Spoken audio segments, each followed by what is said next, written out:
मुझे सिंध के सलाम सलाम सुन, मुझे सिंध के सलाम सलाम सुन।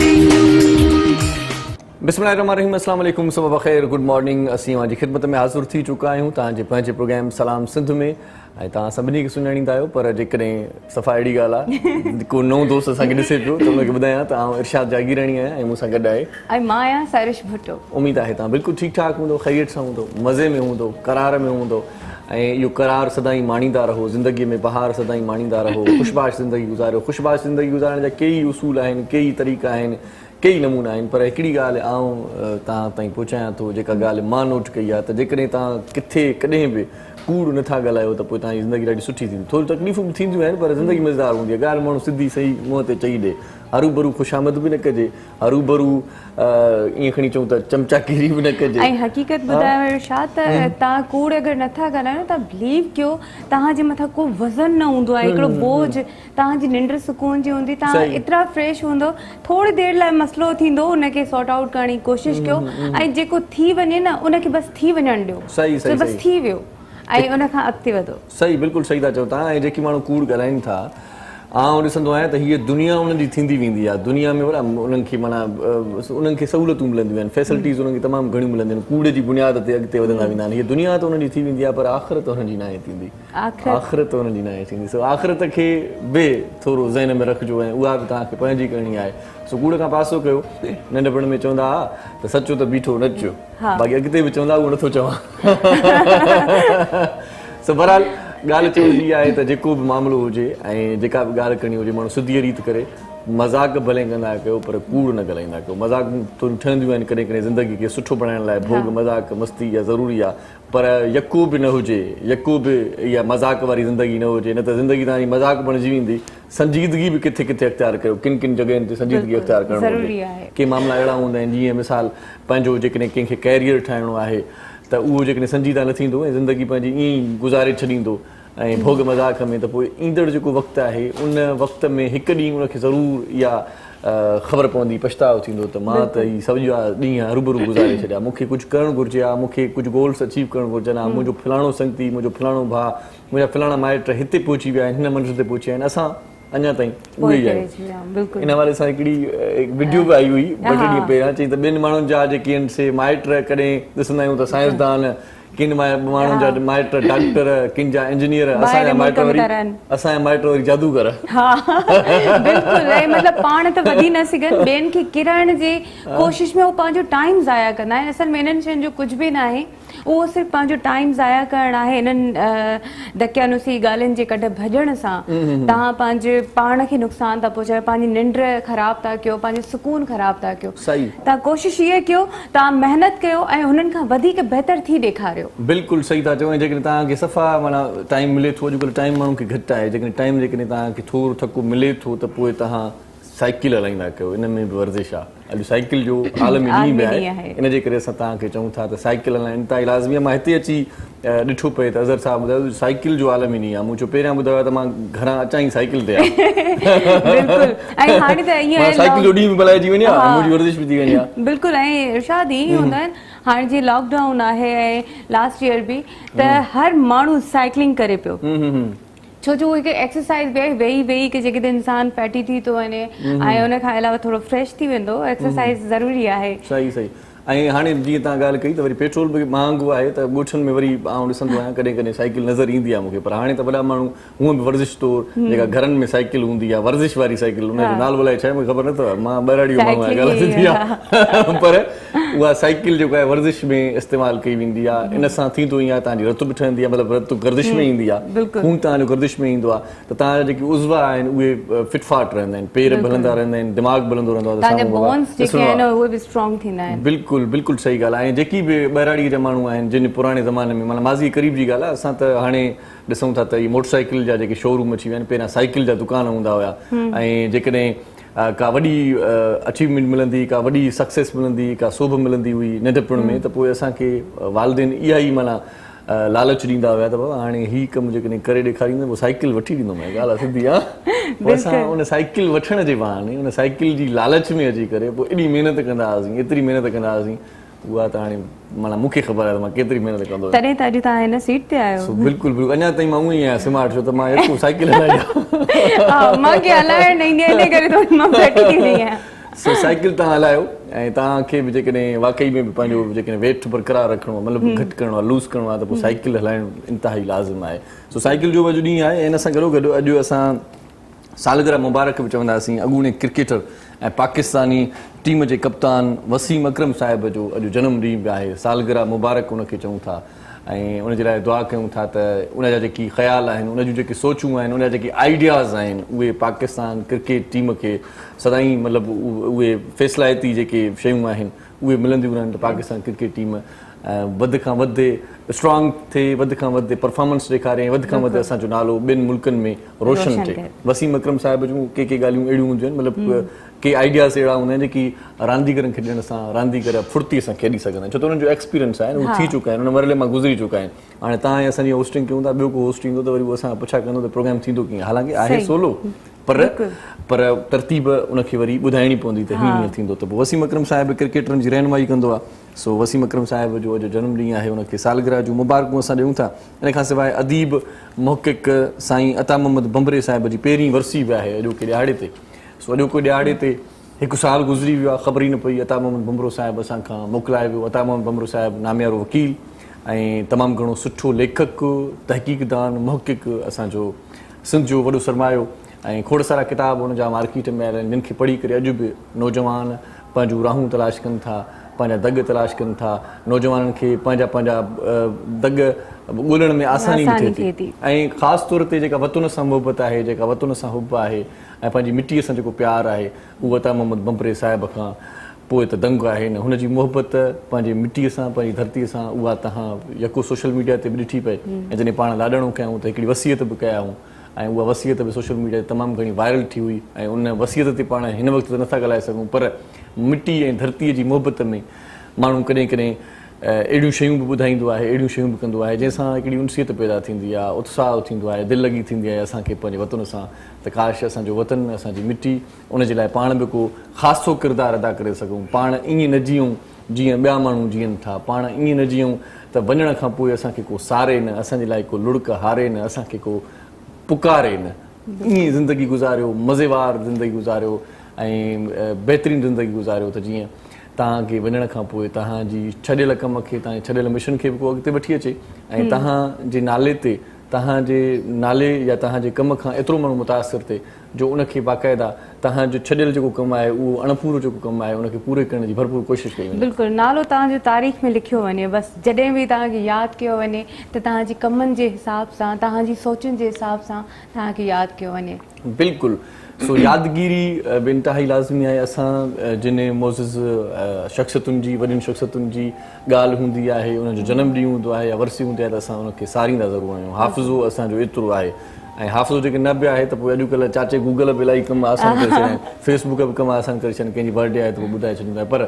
असां वरी बि कोशिशि कंदा आहियूं त जेकी असांजे प्रोग्राम में मुख़्तलिफ़ जेकी शख़्सियतूं ईंदियूं आहिनि, उन्हनि सां तव्हांजी कचहरी करायूं ऐं उहे शख़्सियतूं जेकी असांखां परे थी वियूं आहिनि, असांखे छॾे वियूं आहिनि, उन्हनि जो तारीफ़ बि थोरो थोरो तव्हां सां कराईंदा हलूं। छो त जेको असांजो नौजवान नस्ल आहे, ख़ासि तौर ते उहे जेको किताबनि खां परे आहिनि, उन जिन खे ख़बर न आहे, जिन खे तहक़ीक़, तारीख़, इल्मु, अदब, सक़ाफ़त जे रंगनि सां को चाह न रहियो आहे, उन्हनि खे वरी असां मोटाए अचूं ऐं इल्मु, अदब, ॾाहप जे रंगनि सां सरशार कयूं। इहो असांजो हिकिड़ो मिशन बि आहे। हिन प्रोग्राम जी असांजी ॻाल्हि बि अहिड़ी हूंदी आहे जो असां पंहिंजे प्रोग्राम में मुख़्तलिफ़ रंग खणी ईंदा आहियूं। सो अॼु बि असां मुख़्तलिफ़ मौज़ूअनि ते ॻाल्हाईंदासीं। ख़ासि तौर ते अॼुकल्ह इलाही माण्हुनि जो दिमाग़ बि ख़राबु थी वियो आहे, तमामु घणो, थोरो न तमामु घणो। सो तव्हां जेकॾहिं किथे ॿुधो त मां अॻे भेरे बि इहा ई ॻाल्हि कई हुई, छो त अॼु बि अहिड़े क़िस्म जे मौज़ू ते ॻाल्हाईंदासीं। सो अॼु या पाण कॾहिं कॾहिं चवंदा तव्हां हाणे दिमाग़ में हवा भरियल आहे। सो हवा जो इलाज करणो आहे, तव्हांजे दिमाग़ में हवा कढणी आई आहे। बिल्कुलु बिल्कुलु। ऐं दिमाग़ में वरी चवंदा आहिनि वरी कॾहिं कॾहिं पाक ॾींदा आहिनि भूसा भर गया। सो इहो छो, छाजे करे इहे पाक आहिनि, छो आहिनि, दिमाग़ जूं बीमारियूं कहिड़ियूं आहिनि, हक़ीक़त में सीरियस अंदाज़ में बि थोरो ॻाल्हायूं, भोग मज़ाक पंहिंजी जॻह ते, पर दिमाग़ जूं इलाही बीमारियूं बि आहिनि।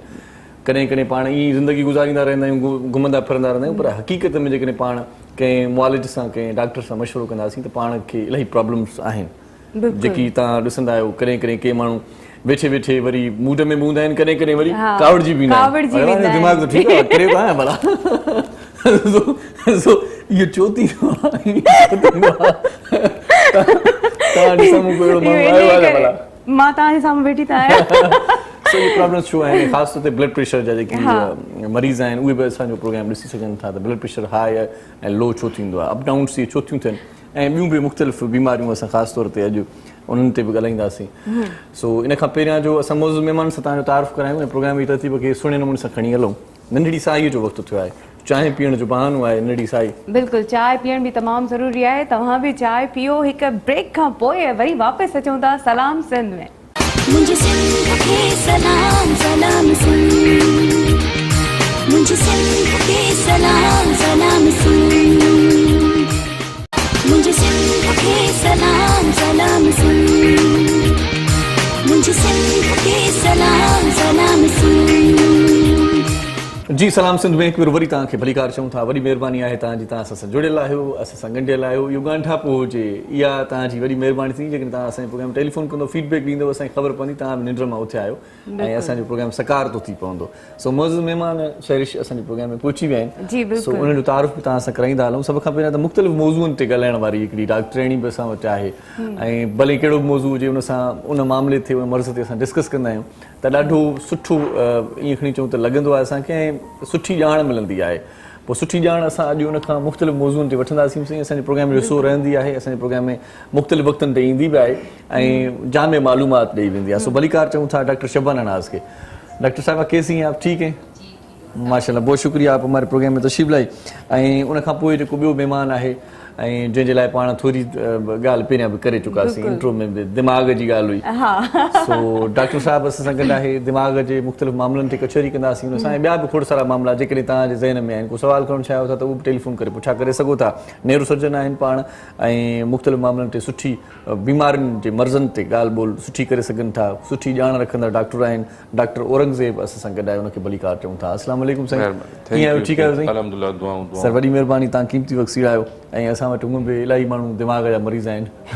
थोरी देरि में प्रोग्राम जॾहिं ब्रेक हूंदो त तव्हांखे हिकु हिकु पेशेंट असां ॾेखारींदासीं त भाई हिन जो इलाजु कीअं थिए प्रॉपर नमूने सां कीअं थिए उनखां सवाइ अॼु असां वटि मौसीक़ी बि हूंदी कचहरी बि रहंदी त कलाम बि हूंदा भला कलाम मनमुना सदाबहार कलाम अॼु वरी ॿुधंदासीं ऐं असां वटि उन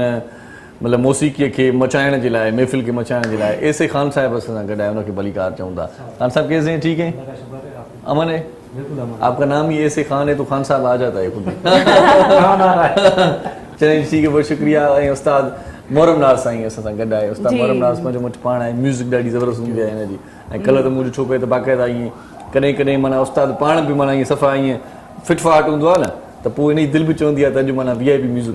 या त वरी पोइ फनकार को अहिड़ो अची वेंदो आहे शायदि ईअं बि हूंदो आहे या वरी मूड न हूंदो अथसि न पोइ बि वेही करे ॾिसंदो वेंदो मतिलबु तव्हां हाणे कुझु बि चई वठो मां तव्हांखे गानो न ॿुधाईंदुसि न जॾहिं सिंगर न वरी ॿुधाइणो पवंदो आहे ड्यूटी आहे मोहरम साईं वॾी महिरबानी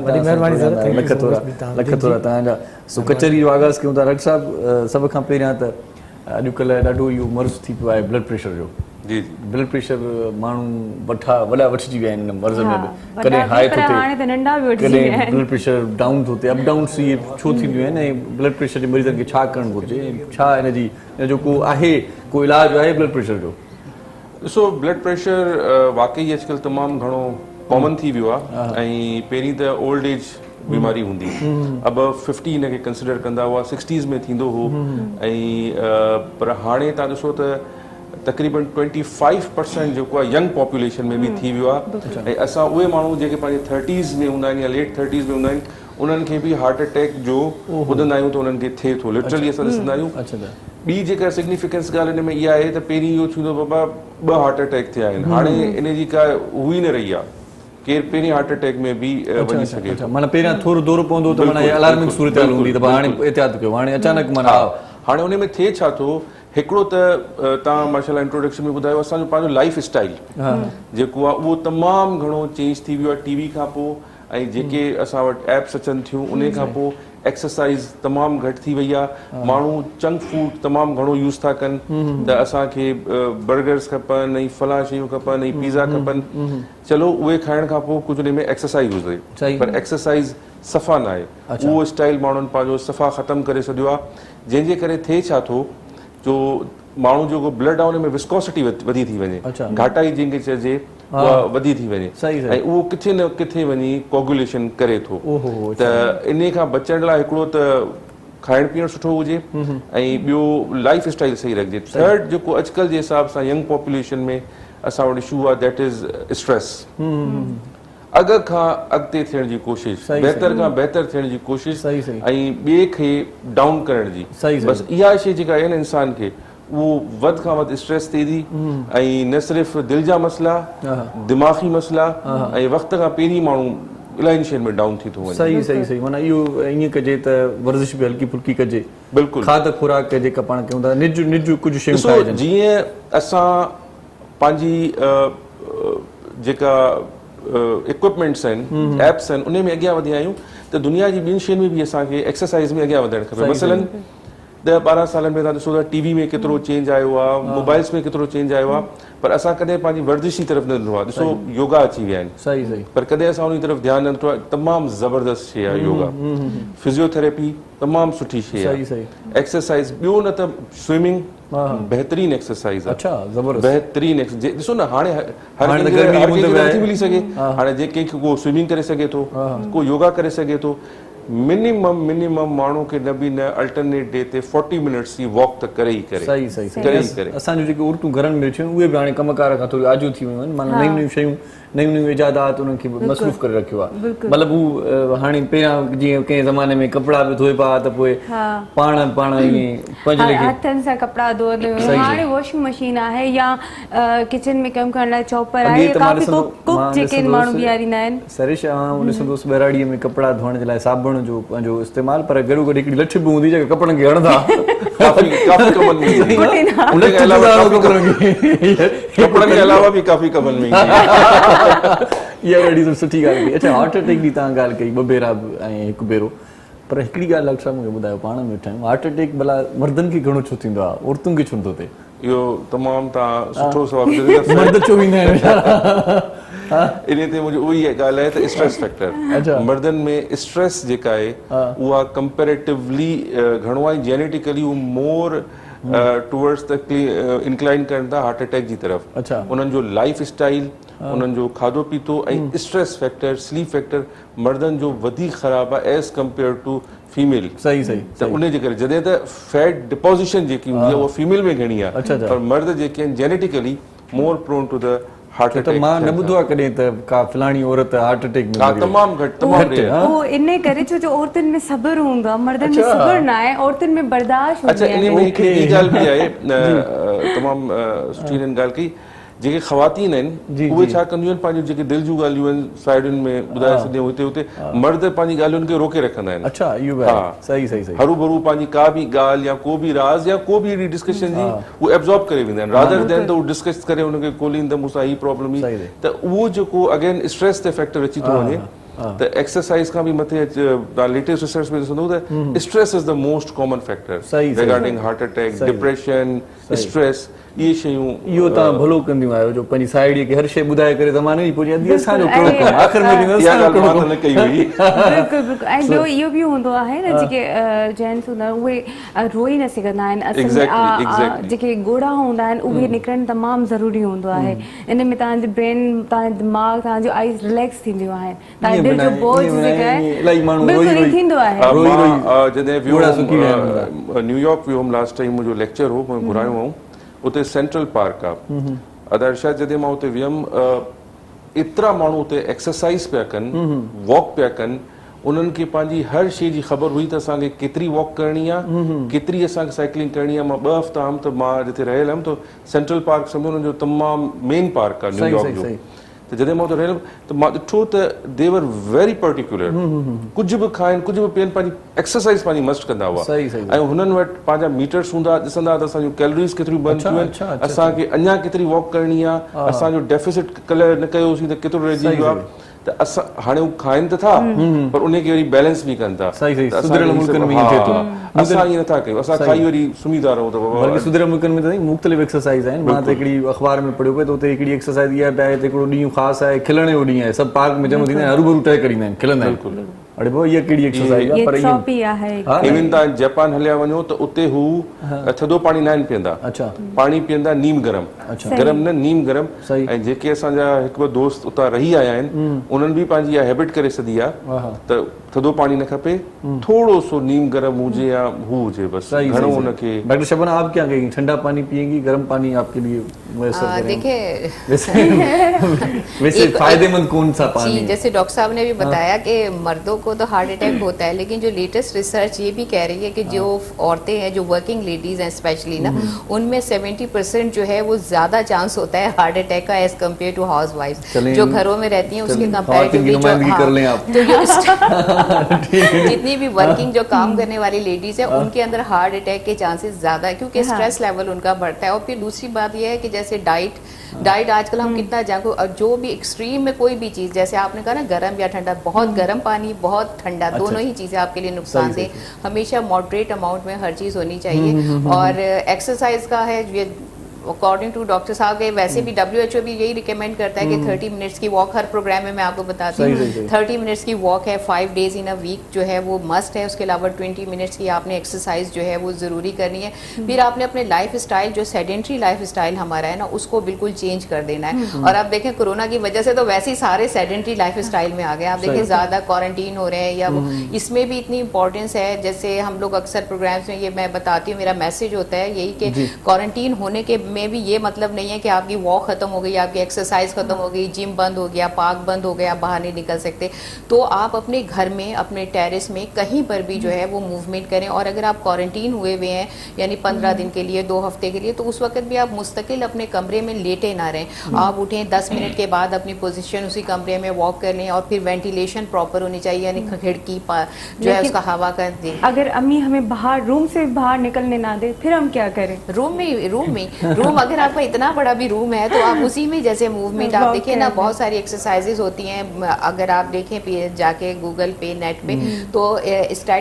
स्टैटिक जो है वो जॉगिंग है। उसके अलावा हम लोग जो अपनी एक्सरसाइजेस कराते हैं, जो पेशेंट मूव नहीं कर सकते, ओल्ड पेशेंट भी होते हैं, तो उनको चेयर पे बैठा के उनको ऐसे ना जॉगिंग करा रहे हैं, साइकिलिंग करा रहे हैं, वॉक करा रहे हैं। तो जो बीमार होते हैं उनको वैसे ही ऑलरेडी बूढ़े पेशेंट्स की जब हम मैनेजमेंट करते हैं तो उसमें भी हम इसी तरह करते हैं कि उनको चेयर पे, बेड पे ही एक्सरसाइजेस कराते हैं। तो जब आप क्वारंटीन हुए हुए हैं तो उस वक्त भी आप अपने कमरे में चेयर पे बैठ गए, थोड़ी देर में बेड पे बैठ गए, तो उससे क्या है आपके मस्कुलर वीकनेस जो कंटिन्यूसली लेटने से है वो नहीं होगी। तो बस यही है। मतलब डॉक्टर साहब जो यूं चवणो था कमरे में कमरे वेठा में बंद थियो तभी भी ता एक्सरसाइज करे सघो माना थोड़ी देर का अचूं ता सोफे ते वेठा हुजो, वरी अचूं ता वरी ॿिए में वेठा हुजो। हर जगह के वरी स्प्रे भी करणो पवंदो। आप पता है जब आप मूव करते हैं ना तो आपकी फिजिकल एक्टिविटी से आपके जो है मेटाबॉलिक सिस्टम तेज होता है, आपकी हीट प्रोड्यूस होती है, जिसकी वजह से अब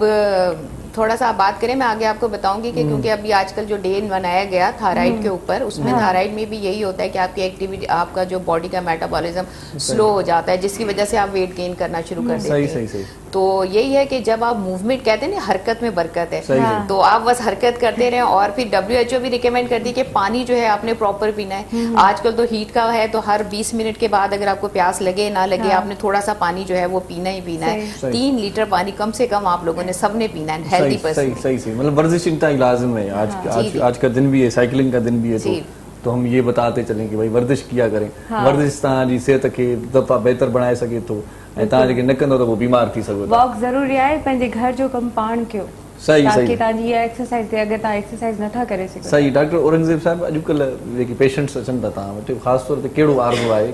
के छा ॿुधाईंदा, कैफ़ियत कहिड़ी आहे, कहिड़ो स्ट्रेस आहे, परेशानी आहे, दिमाग़ जी मर्ज़नि ते जेके ॻाल्हायूं था? ॾिसो ॾिसण में माण्हू सिधा हूंदा आहिनि, नज़र सुठा ईंदा आहिनि, पर मसइलो हूंदो आहे। हा ॾिसो तव्हांजो जेको मेन रीज़न जी तरफ़ तव्हां इशारो, मुंहिंजो ख़्यालु आहे डिप्रेशन जी तरफ़ आहे, स्ट्रेस फैक्टर्स जी तरफ़ आहे। मैडम भी हिकिड़ी शुरू में ॻाल्हि कई हुई त स्ट्रेस थियनि था, माण्हू कुझु शयूं अचीव करणु चाहिनि था, उहे अचीव नथा करे सघनि। इन में मां तव्हांखे हिकिड़ो पॉइंट ॿुधायां, असांजे हिन माशरे में अपार्ट मां काफ़ी मुल्क घुमियो आहियां असांजे माशरे में ख़ासि तौर ते असांजे हिन में ज़ोर ॾिनो थो वञे पढ़ो पढ़ो पढ़ो तव्हां डॉक्टर थियो तव्हां इंजीनियर थियो तव्हां जेको आहे सो वञी CSS कयो हाणे इहो जेको स्ट्रेस आहे ॿारनि में ॾिसंदो सुसाइड इवन कल्ह बि मां ॿुधो कि डॉक्टर सुसाइड कयो आहे डॉक्टर जहिड़े लेवल माण्हू उन थिए छा थो माण्हुनि खे ज़बरदस्ती उन में उहो कयो थो वञे असांखे पढ़ाई जी तरफ़ कयो थो वञे पर इहो नथो सेखारियो वञे त सेल्फ सफिशिएंट कीअं थी थिए इन जूं मां तव्हांखे 2 मिसालूं ॾींदुमि जॾहिं इहे वाढे वारो कमु हूंदो न उहो ज़मानो हूंदो ॾखण हूंदा हा सही इहे शहदादपुर में ज़बरदस्त हूंदा पूरे सिंध मां पंजाब मां माण्हू उतां अची ठाराईंदा हाणे हू माण्हू इंटर पास आहिनि मैट्रिक आहिनि पर हुननि जो आर्ट एतिरो आहे जो पूरे पाकिस्तान में मशहूरु आहे सही सही सही दे हैव अ आर्ट ऐं हू उन खे पूरे मुल्क में कनि पिया अॼु बि बेड वग़ैरह कुर्सियूं जेके उते ठहनि थियूं बहितरीन तव्हां हलिया वञो असांजी जेका असांजा मेमण भाइर आहिनि सही मेमन कम्युनिटी आहे तव्हां ॾिठी हूंदी पूरो इहे सम्झो त half of the stock exchange उन्हनि जे हथ में आहे पढ़नि मैट्रिक मायूं नथो न पढ़जे पर हुननि जो रुझान हूंदो आहे हाउ टू अर्न सही सही कारोबारी ज़हन सही नंढे हूंदे खां उन्हनि खे घर में इहो सेखारियो वेंदो आहे त बचत कीअं कजे पैसो कीअं कमाइजे इनहेरिटेड जेको आहे माउ पीउ खां नंढे हूंदे घर मां तरबियत हूंदी आहे त तव्हांखे पैसो कीअं कमाइणो आहे ऐं बचत कीअं करिणी हाणे उहा छो तरबियत हले पई पढ़ाई त हले थी पढ़ंदा आहिनि पर उहा शइ हुननि खे उतां थी मिले सही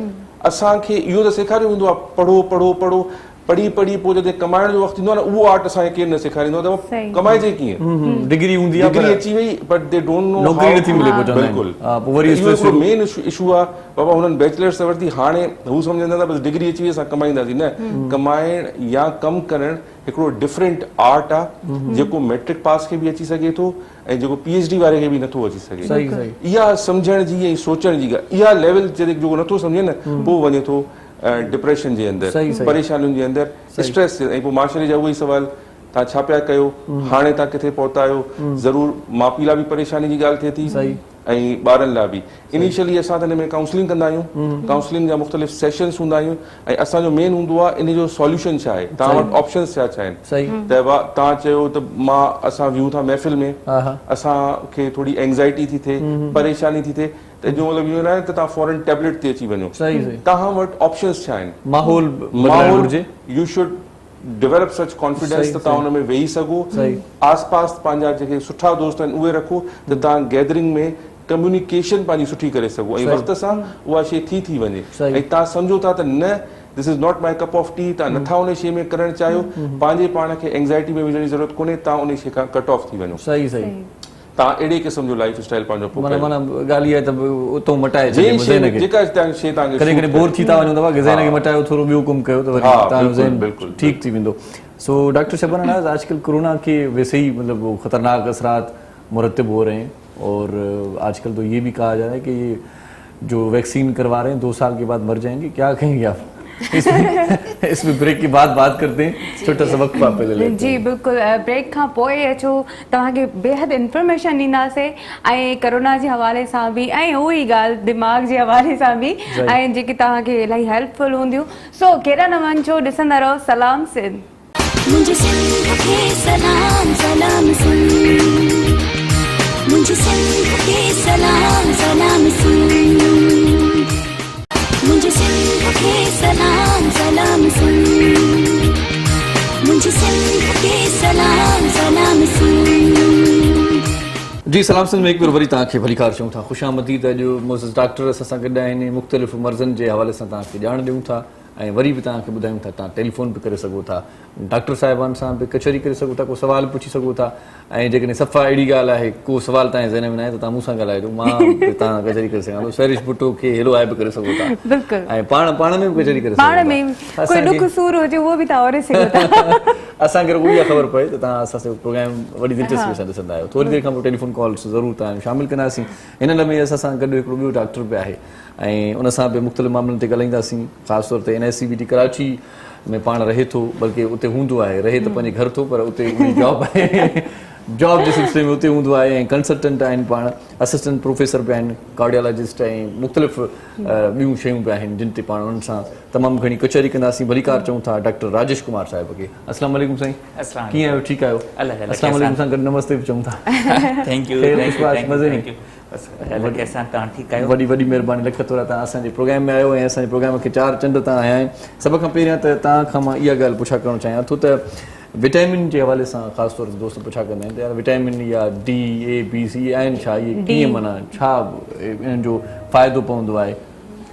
अच्छा, डायरेक्ट जेकॾहिं असां विटामिन जे हवाले सां ऐं दिलि जी जेकॾहिं मर्ज़नि जे हवाले सां जेकॾहिं असां ॻाल्हायूं था पिया त विटामिन जो जेकॾहिं ईअं चऊं त डायरेक्ट को वास्तो दिलि सां आहे त उहो बिल्कुलु न, पर इहा हिकु तमामु ज़रूरी आहे त जेकॾहिं विटामिन हूंदी त इंसानु हेल्दी रहंदो त स्ट्रेस फ्री रहंदो, हेल्दी रहंदो त फिट रहंदो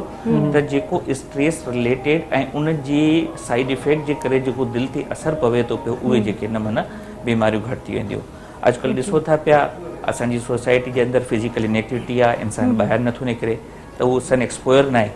सन एक्सपोयर न आहे त उहो विटामिन डी न आहे।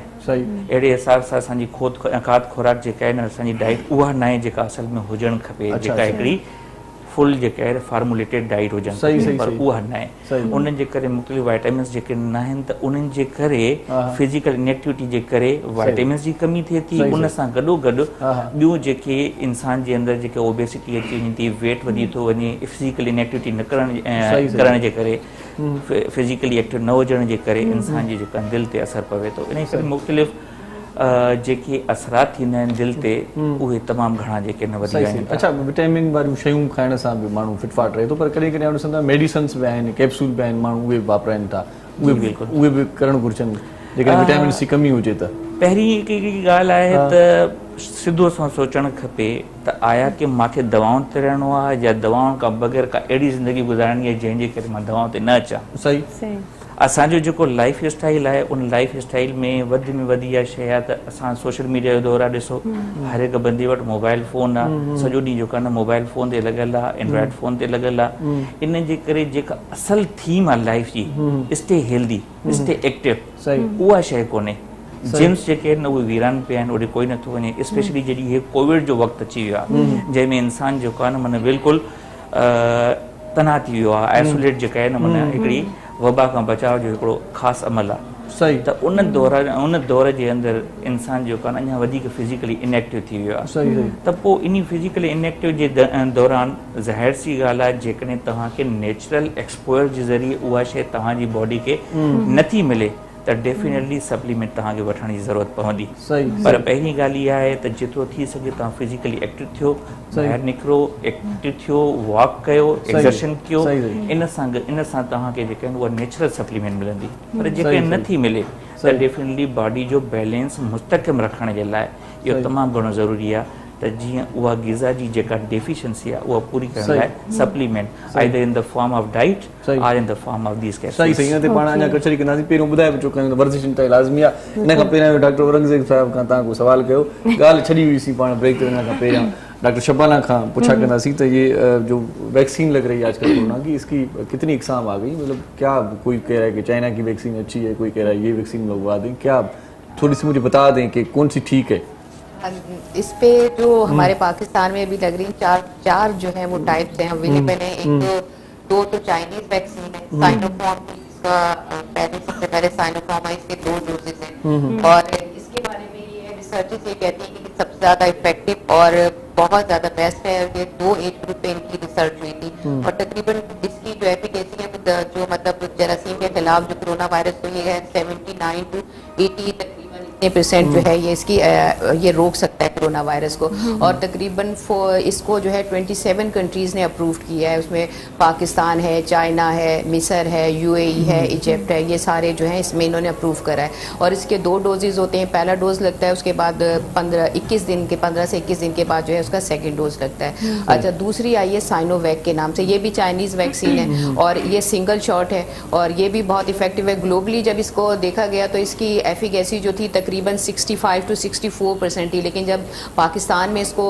इस्तेमाल किया और इसके लिए रिसर्चेज हुई तो ये तकरीबन उसमें जो है 74 to 75% इफेक्टिव है कोरोना के खिलाफ। और इसको अभी फिर 4 कंट्रीज ने अप्रूव किया, उसमें पाकिस्तान है, चाइना है, मैक्सिको है, हंगरी है। इसी तरह से थर्ड जो आई है वो स्पुतनिक जो रशियन मेड है, स्पुतनिक 5 है। अच्छा। तो ये भी जो है ये रशियन है, ये डबल डोज है, इसके भी 2 डोजेज होते हैं। अच्छा। और ये भी इफेक्टिव है, इसकी इफेक्टिवनेस कहते हैं 80 to 85% है। उसके अलावा जो यूके मेड जो ऑक्सफोर्ड की है, जिसको आप लोग कहते हैं एस्ट्राजेनिका, जो कि लोग बड़े शौक से लगाते हैं क्योंकि वो ऑक्सफोर्ड की है। अच्छा। तो इसको भी तकरीबन जो नाम ही है, काफी है ना, एक नाम भी बड़ा काम नाम करता ही है। इसका काफी सही, है। तो इसको सही। भी 55 कंट्रीज ने जो है वो अप्रूव कर दिया है और इसकी एफिकेसी तकरीबन जो है वो 65 to 70% के दरमियान आ रही सही, है। सही। और अब जो पाकिस्तान मेड है उसमें यह है कि पाकिस्तान ने चाइना से रॉ मटेरियल लिया है जो साइनोवैक का जो है, तो अब वो पाक वैक के नाम से आ रही है और उसमें जो है ओरल और नेजल जो वैक्सीन है उसके ऊपर अभी काम कर रहे हैं, अंडर प्रोसेस्ड है। लेकिन जो अभी इन्होंने निकाली है वो सिंगल डोज जो है अब लॉन्च करें आज या कल में हो जाएगी इंशाल्लाह ताला। अच्छा, सही सही तो अब ये है कि मैंने इनके साथ साथ इसकी इफेक्टिवनेस ही बता दी। और जहाँ तक कंट्रोवर्सीज हैं कि ये प्रॉब्लम हो रहा है कौन सी इफेक्टिव है, अभी देखिए किसी भी वैक्सीन के बारे में प्रॉपर नहीं कहा जा सकता क्योंकि ये बहुत शॉर्ट टाइम में आई है और फिर इसके ऊपर मुस्तकिल जो है वो रिसर्चेज हो रही हैं इसके बारे में कि कितने अरसे तक रहेगी। तो बस लोगों में बड़ा डर भी है कि फेक न्यूज जो चल रही है ना आजकल सोशल मीडिया जी। की, भाई ये होता है वो होता है कि मर जाएंगे और जो पता फेक नहीं न्यूज मगर में फैला रहे छुप होते हैं वो जाएंगे। सबसे हाँ? पहले खुद लगवा के बैठे होते हैं, आपको सही। ये भी पता है। सही। ये सिर्फ दूसरों को डराने के लिए। आप जाके वैक्सीनेशन सेंटर्स पे देखें कितना रश है हमारे आजकल तो JPMC वैक्सीन करवाने के बाद बल्ब भी जल रहा है यहाँ से। बड़ी वो मिट्स आ गई ना, तो आपने जला के देखा? नहीं, मैंने करवाई नहीं है वैक्सीन अभी तक नहीं, ना। ये सिर्फ कंट्रोवर्सीज है। ऐसा ना हो कि मैं खुद जल जाऊं। नहीं, हमने तो दोनों डोज कराए, बल्कि सभी ने कराया, हमें तो ना बल्ब जला ना कुछ, ना मैग्नेट चिपका, कुछ भी नहीं। ये सिर्फ जो है वो हमारे यहाँ, आपको पता है नेगेटिव लोग भी हैं जो किसी भी प्रोजेक्ट को नीचे लेट डाउन करने के लिए करते हैं, ऐसा कुछ भी नहीं है। सही सही सही। सो डॉक्टर जी, औरंगज़ेब बिल्कुल, साहब असां डॉक्टर गॾाए साहब तव्हां दिमाग़ ठीकु आहे त भले सवाल कयो। थोड़ो तॾहिं मूंखे चवंदी ऑफ स्क्रीन बि मूंखे डॉक्टर साहब सां मिलणो पवंदो। सही। डॉक्टर साहब तव्हां खां मूंखे हिकिड़ो इहो सवाल पुछणो आहे त ब्लड प्रेशर सां दिमाग़ ते कहिड़ा असर पवनि था? अच्छा, हाणे ब्लड प्रेशर जेको आहे बेसिकली हिनखे चवंदा आहिनि साइलेंट किलर, या इहो थी वियो डायबिटीज़ थी वियो। काफ़ी माण्हुनि खे काफ़ी अरसे ताईं त ख़बर ई न हूंदी आहे त असांखे ब्लड प्रेशर आहे, अनटिल एंड अनलेस हू वञी चेक कराइनि,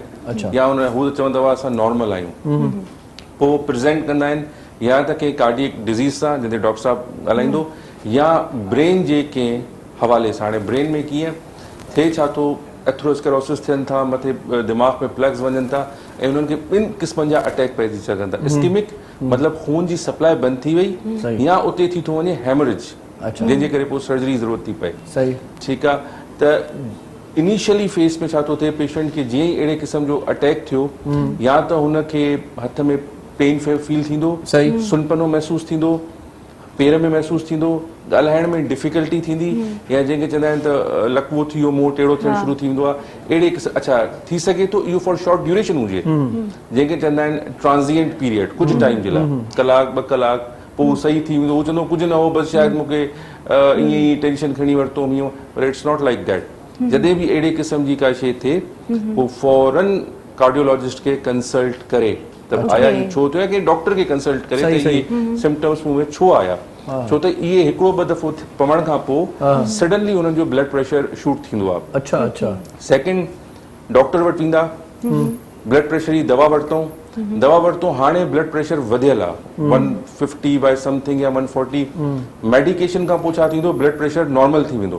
हफ़्तो खाधऊं या 2 हफ़्ता, हाणे त चेक कयो बीपी तो मुंहिंजो नॉर्मल आहे, वाह ब्लड प्रेशर मुंहिंजो नॉर्मल आहे, उन्हनि दवा छॾे ॾिनी विदाउट रिकमेंडेशन ऑफ डॉक्टर। जॾहिं त दवा सॼी ज़िंदगी वठणी आहे ब्लड प्रेशर जी। अच्छा, इहा शइ बि माण्हुनि खे कोन वणंदी आहे, सॼी ज़िंदगी वठंदासीं दवा,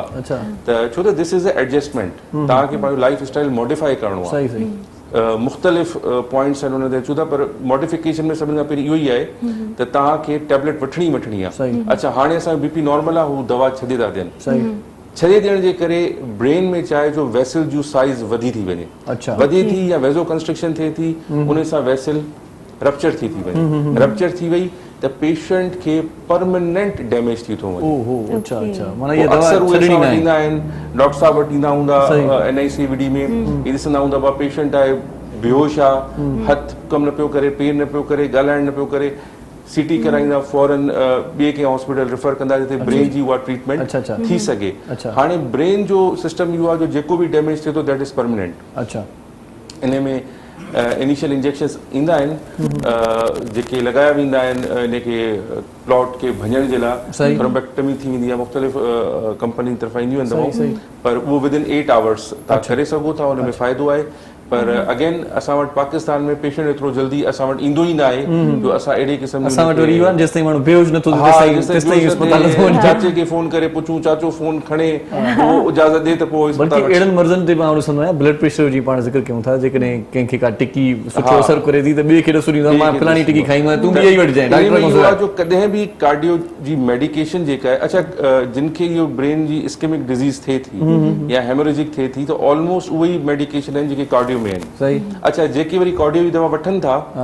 2 साल उहे दवा वठंदा आहिनि, ईअं न आहे। तव्हांखे कार्डियोलॉजिस्ट खे विज़िट करिणो आहे, उन दवा में चेंजिंग ईंदी आहे। मूं वटि काफ़ी पेशेंट्स ईंदा आहिनि हेडेक सां गॾु, मथे सूर, BP चेक कयूं, सर असां दवा वठूं पिया, कॾहिं वरिती, डॉक्टर साहब 2 साल थी विया आहिनि, असांजो BP त सही आहे, अगेंट साइलेंट किलर, असांजो BP त सर इहो ई आहे, असांखे त हुन पे बाबा तव्हांखे चेंज कराइणी आहे, तव्हांजी दवा मॉडिफाई थींदी। हुननि खे लॻंदो आहे डॉक्टर शायदि असांखे पंहिंजे पाण वटि घुराइण लाइ थो करे, पर प्रॉब्लम इहो आहे जो इहे असांजो इंटरनेशनल गाइडलाइंस आहिनि, ॿधियल आहियूं हुन सां, असांखे उहे हुननि खे ॿुधाइणियूं पवंदियूं आहिनि। त एनी हाउ त पेशेंट जॾहिं बि अहिड़े क़िस्म जी सिचुएशन में हुजे, जॾहिं हुनखे अहिड़े क़िस्म जूं सिम्टम्स अचनि त फौरन पंहिंजो ॾेखारे ऐं जेके मेडिकेशन स्टार्ट करे उहे परमानेंट हूंदियूं आहिनि। उन सां गॾु लाइफ स्टाइल मॉडिफिकेशन हूंदी आहे, जंहिंमें लूण जो इस्तेमालु सफ़ा घटि, एक्सरसाइज तमामु जेतिरी करे सघे, एटलीस्ट 40 मिनट्स अल्टरनेट डे ते करे सघे, खाइण पीअण जी पंहिंजी हैबिट्स खे कंट्रोल करे, त उन सां हू बहितरीन। सही जी जी।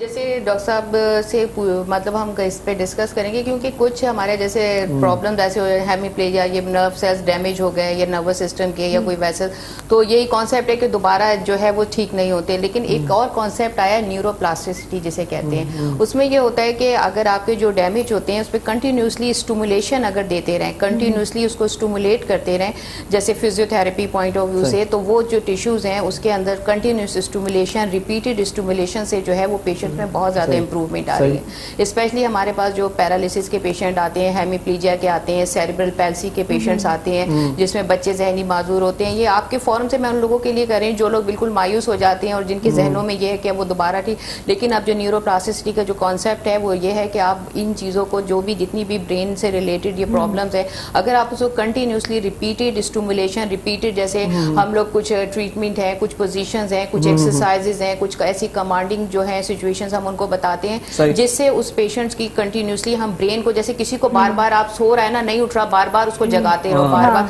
तो उससे भी कुछ जो है ये एक नया कॉन्सेप्ट आया है, इससे बहुत ज्यादा लोगों को फायदा हो रहा है, ताकि वो जो मायूस ये होता है। डॉक्टर साहब एक कॉल है वेटिंग में, तव्हां जे लाइ कॉल है, तो पहिरियों वो शामिल कयूं। अस्सलाम वालेकुम। हेलो, अस्सलाम वालेकुम जी। वालेकुम सलाम। केर अदा किथां पे ॻाल्हायो? ये डॉक्टर से बात करनी है, ये ब्लड प्रेशर। जी जी, ब्लड प्रेशर का मसला है जी। अदा ॻाल्हायो तव्हां डॉक्टर साहब से ॻाल्हायो? डॉक्टर साहब ब्लड प्रेशर असांखे 120 खां 140 ताईं मथियो। अदा सभिनि खां पहिरियों टीवी जो वॉल्यूम बिल्कुल म्यूट करे छॾियो, पोइ तव्हां आराम सां ॻाल्हाईंदव। सही, इहो इन सवाल जो जवाब वठूं था, हिकिड़ो कलाम तव्हांखे ॿुधायूं, छो त इहो मूड फ्रेश करण लाइ इंतहा लाज़िम आहे। सभु मसइला स्टेज वग़ैरह सो ऐसे खान असां सां गॾु आहे। ऐसे खान साहब क्या सुना रहे हैं जी? बहुत पुरानी फिल्म का सॉन्ग है ये, अच्छा, ओल्ड इज गोल्ड, सानू भुनना जावी, कुछ इसमें मैंने अपनी भी शायरी की है। आप भी आज जितेंद्र लग रहे हैं। ओरिजिनल भी बताएं, अपनी शायरी भी बताएं, लेकिन ओरिजिनल अच्छा होता है। माही पे सानू भूलना जावी, इसी का ये कि मुझे तुम भूल ना जाना, लेकिन ये दोनों मिक्स करके गाएंगे। अच्छा चलें, ठीक है, लाइव गाएंगे। ओके जी। माही वे सानू भूल ना जावी, आवला साई खैर रनावी, आले दे सजना लम्मियां उड़ी का दिन प्यार दे, माही वे सानू भूल ना जावी।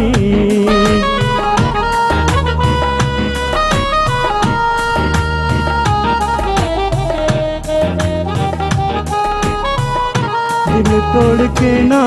जाओ, ऐसे तो ना तड़पाओ, वादे न भुलाओ प्यार के। अख तू मिलाई किवे पै गई जुदाई जीवे, कमली दा दिल हलिया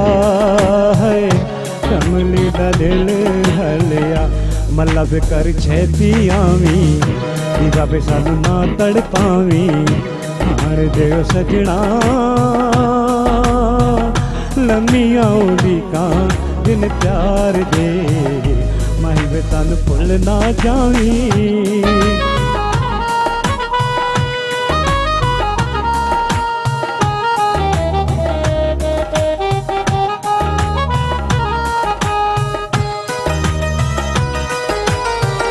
डूब गया आज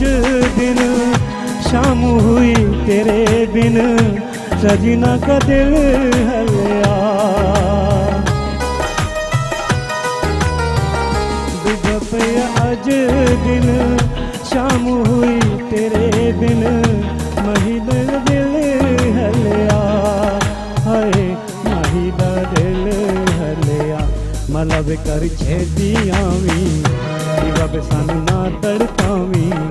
हाण दे सजना लम्मियां उदी का दिन प्यार दे, माही वे सानू भुल ना जावी।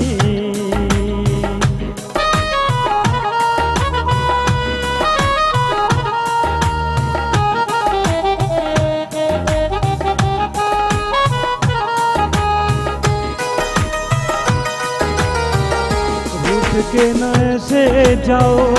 मुझको ना तड़पाओ, वादे ना भुलाओ प्यार के। मुड़ के न देखे जाओ, वादे ना भुलाते जाओ, एक बार देख प्यार से है, एक बार देख प्यार से। मतलब कर छेती आवी दीवा पे सानू ना तड़पावी, हाण दे सजना लम्मियां उदी का दिन प्यार दे, माही वे सानू भुल ना जावी। माई ने साने भूल न जावे। उसमें समोतिया उर्दू पंजाबी भी सिंधी भी है, बात थी देखें माशाल्लाह। बात थी भूल न जावी, त पोइ असां ब्रेक के कीअं विसारींदासीं? असां हाँ बिल्कुल ब्रेक हुआ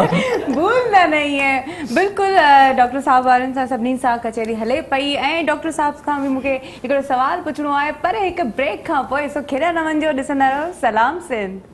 मुझे सिंध के सलाम सलाम सिंध, मुझे सिंध के सलाम सलाम सिंध, मुझे सिंध के सलाम सलाम सिंध, मुझे सिंध के सलाम सलाम सिंध। मलिकार चऊं था तव्हांखे ख़ुशामदी लख थोरा तव्हां असां सां गॾु आहियो ऐं गॾु ई रहंदासीं पाण सभई, छो त प्रोग्राम तव्हांजो आहे, असां तव्हांजा आहियूं ऐं तव्हां वरी असांजा आहियो। सिंध टीवी तव्हांजी आहे, सिंध धरती तव्हांजी आहे, हीअ मिटी ऐं हिन मिटी जी हिफ़ाज़त करणी आहे ऐं 6 जून ते पाण खे धरणो भरणो आहे, इहा ॻाल्हि ज़हन में रखिजो। सो ॿियूं ॻाल्हियूं ख़ुरसारियूं डॉक्टर साहिबान सां। बिल्कुलु डॉक्टर राजेश कुमार खां मूंखे हिकिड़ो सवाल पुछणो हुयो, मुंहिंजे ज़हन में थोरो ईअं आयो त अॼुकल्ह त हूअ गर्मी आहे, हर माण्हू अवॉइड थो करे ॿाहिरि निकिरण खां या छत ते वञी वेहण खां या ॿाहिरि अङण में वञी वेहण खां, छो जो उस तमामु घणी आहे। पर पोइ बि जेको आहे कुझु माण्हू अहिड़ा हूंदा आहिनि जेके चवंदा आहिनि त असां सन बाथ वठी वठूं या असां ॿाहिरि थोरो निकिरूं, त उस मां डॉक्टर साहिबु कहिड़ा कहिड़ा फ़ाइदा आहिनि, उन में कहिड़ा फ़ाइदा थो पवनि? इंसानी जिस्म लाइ केतिरी फ़ाइदेमंद आहे? हा अच्छा, इंसानी बींग कार्डियोलॉजिस्ट जेके आहिनि न, उस जे हवाले सां जेकॾहिं असां ॾिसूं त जेकॾहिं असां विटामिन डी खे फोकस था कयूं त उस मां स्पेशली असांखे जेके आहिनि स्किन जे अंदरि जेका विटामिन डी हिकिड़ो मैकेनिज़म आहे, उन मैकेनिज़म जे तहत विटामिन डी जेका आहिनि ठहे थी। ऐं तव्हांखे अॻु में मां इन शइ जो जेको आहे ज़िक्र थियो त विटामिन डी जेका आहिनि बोन जी ग्रोथ जे लाइ ऐं बोन जी जेका उनखे स्ट्रॉन्ग बनाइण लाइ विटामिन डी तमामु घणी लाज़मी आहे। त जेकॾहिं विटामिन डी हूंदी त इंसान जेको आहे माना फिट रहंदो, तंदुरुस्त रहंदो, ऐं तंदुरुस्त रहंदो त जेकॾहिं उहो हेल्दी रहंदो त डेफिनेटली त उनजी जिस्म में उहा ताक़त हूंदी साइकोलॉजिकल प्लस फिज़िकल फिटनेस में जेको उन्हनि जो वॾो किरदारु अदा थी सघे थो पियो। सही सही माना उस थोरी थकी वठिजे जी बिल्कुलु सिहत लाइ इंतिहाई न इहो तमामु रिकमेंडेड आहे स्पेशली जेकॾहिं असां एक्सरसाइज़ लाइ चऊं था कंहिंखे असां एडवाइस कंदा आहियूं त बाबा फिज़िकली एक्टिव थियो एक्सरसाइज़ तमामु घणी लाज़मी आहे त उन में हिकिड़ी ॿी शइ हूंदी आहे त aerobic versus non aerobic exercise aerobic यानी कि ॿाहिरि वञी करे ऐं नॉन एरोबिक जे घर जे अंदरि जीअं जागीरान साहिबु जेको आहे न कुझु वक़्तु अॻु में ज़िक्र कयो त साइकिलिंग कयो या वरी कोई ट्रेडमिल वठंदो आहे त उहे घर जे अंदरि जेके आहिनि उहा एक्सरसाइज़ थी सघंदी आहे पर जेका एरोबिक एक्सरसाइज़ आहे जेका ॿाहिरि थींदी आहे उन में उस जो बि जेको आहे अमल दख़ल आहे ऐं ॿी जेका ॿाहिरि जेका असल फिज़ा जी जेका असल ख़ुशगवार मौसम जो मज़ो आहे उनजी अलॻि सां इम्पोर्टेंस थींदी आहे। सही ही ॿुधूं था पिया सदाई माना जॾहिं खां कोविड आयो आहे त इम्यून सिस्टम बहितर बणाइजे फॉल कजे कीअं कजे पोइ छा उन में कहिड़ी खाद खुराक कजे जंहिंसां माण्हू फिटफाट रहे को नेचुरली को के शयूं ॿुधायो। जी जी खाद खुराक जे हवाले सां जेके ॾिसो न तव्हां असां जेको असल असांजो थीम आहे हाइपरटेंशन खे वठूं दिलि जी बीमारियुनि खे वठूं या जीअं डॉक्टर औरंगज़ेब साहिबु जेकॾहिं फालिज खे जेको आहे न माना हिकिड़ो मुद्दो बनाए उनजी जेको ब्लड प्रेशर जेके साइड इफेक्ट आहिनि उन्हनि खे ॾिसी करे जेको चयो त खाद खुराक त हर लिहाज़ खां लाज़मी आहे उन सां इंसान जो जेको दिफ़ाई निज़ाम आहे जेको इम्यून सिस्टम आहे उहो तमामु घणो स्ट्रांग थिए थो। ओवर द ईयर्स जेको हाणे तक़रीबन साल ॾेढ जे अंदरि जेको कोविड जो सीज़न जेको हलियो आहे कोविड जी जेका हिकिड़ी वबा जेका हली आहे उन में ॾिठो त जेका मॉर्टेलिटी आहे यानी जिन माण्हुनि जी डेथ थी आहे उन्हनि माण्हुनि जी डेथ थी आहे जेके इम्यून सिस्टम जंहिंजो वीक हुयो जिन जो इम्यून सिस्टम वीक हुयो उन्हनि ऐं जिन जो इम्यून सिस्टम सुठो हुयो जेकी यंग पॉपुलेशन आहे उन्हनि में डेथ जेका आहिनि तमामु घटि थी आहे जिन खे कोमॉर्बिड्स ॾाढा हुया डायबिटीज़ थियो शुगर थियो दिलि जो मसइलो थियो या ब्रेन जो मसइलो जंहिंखे हुयो त उन्हनि खे जेको आहे न माना उन्हनि में डेथ तमामु घणी थी त इन जे लाइ इहो डिपेंड थो करे त जहिड़े हिसाब सां असांखे पंहिंजो पाण खे तव्हांजे प्रोग्राम जे तसलसल सां असां पब्लिक इहो ज़रूरु ॿुधाइणु चाहींदासीं त फिट रहण जे लाइ प्रॉपर न्यूट्रिशन लाज़मी आहे उन न्यूट्रिशन लाज़मी हुजण सां गॾोगॾु जेका तव्हांखे मेन इम्पोर्टेंस जेका तव्हांखे ज़रूरत थींदी उहा तव्हांजी फिटनेस ते अची वेंदी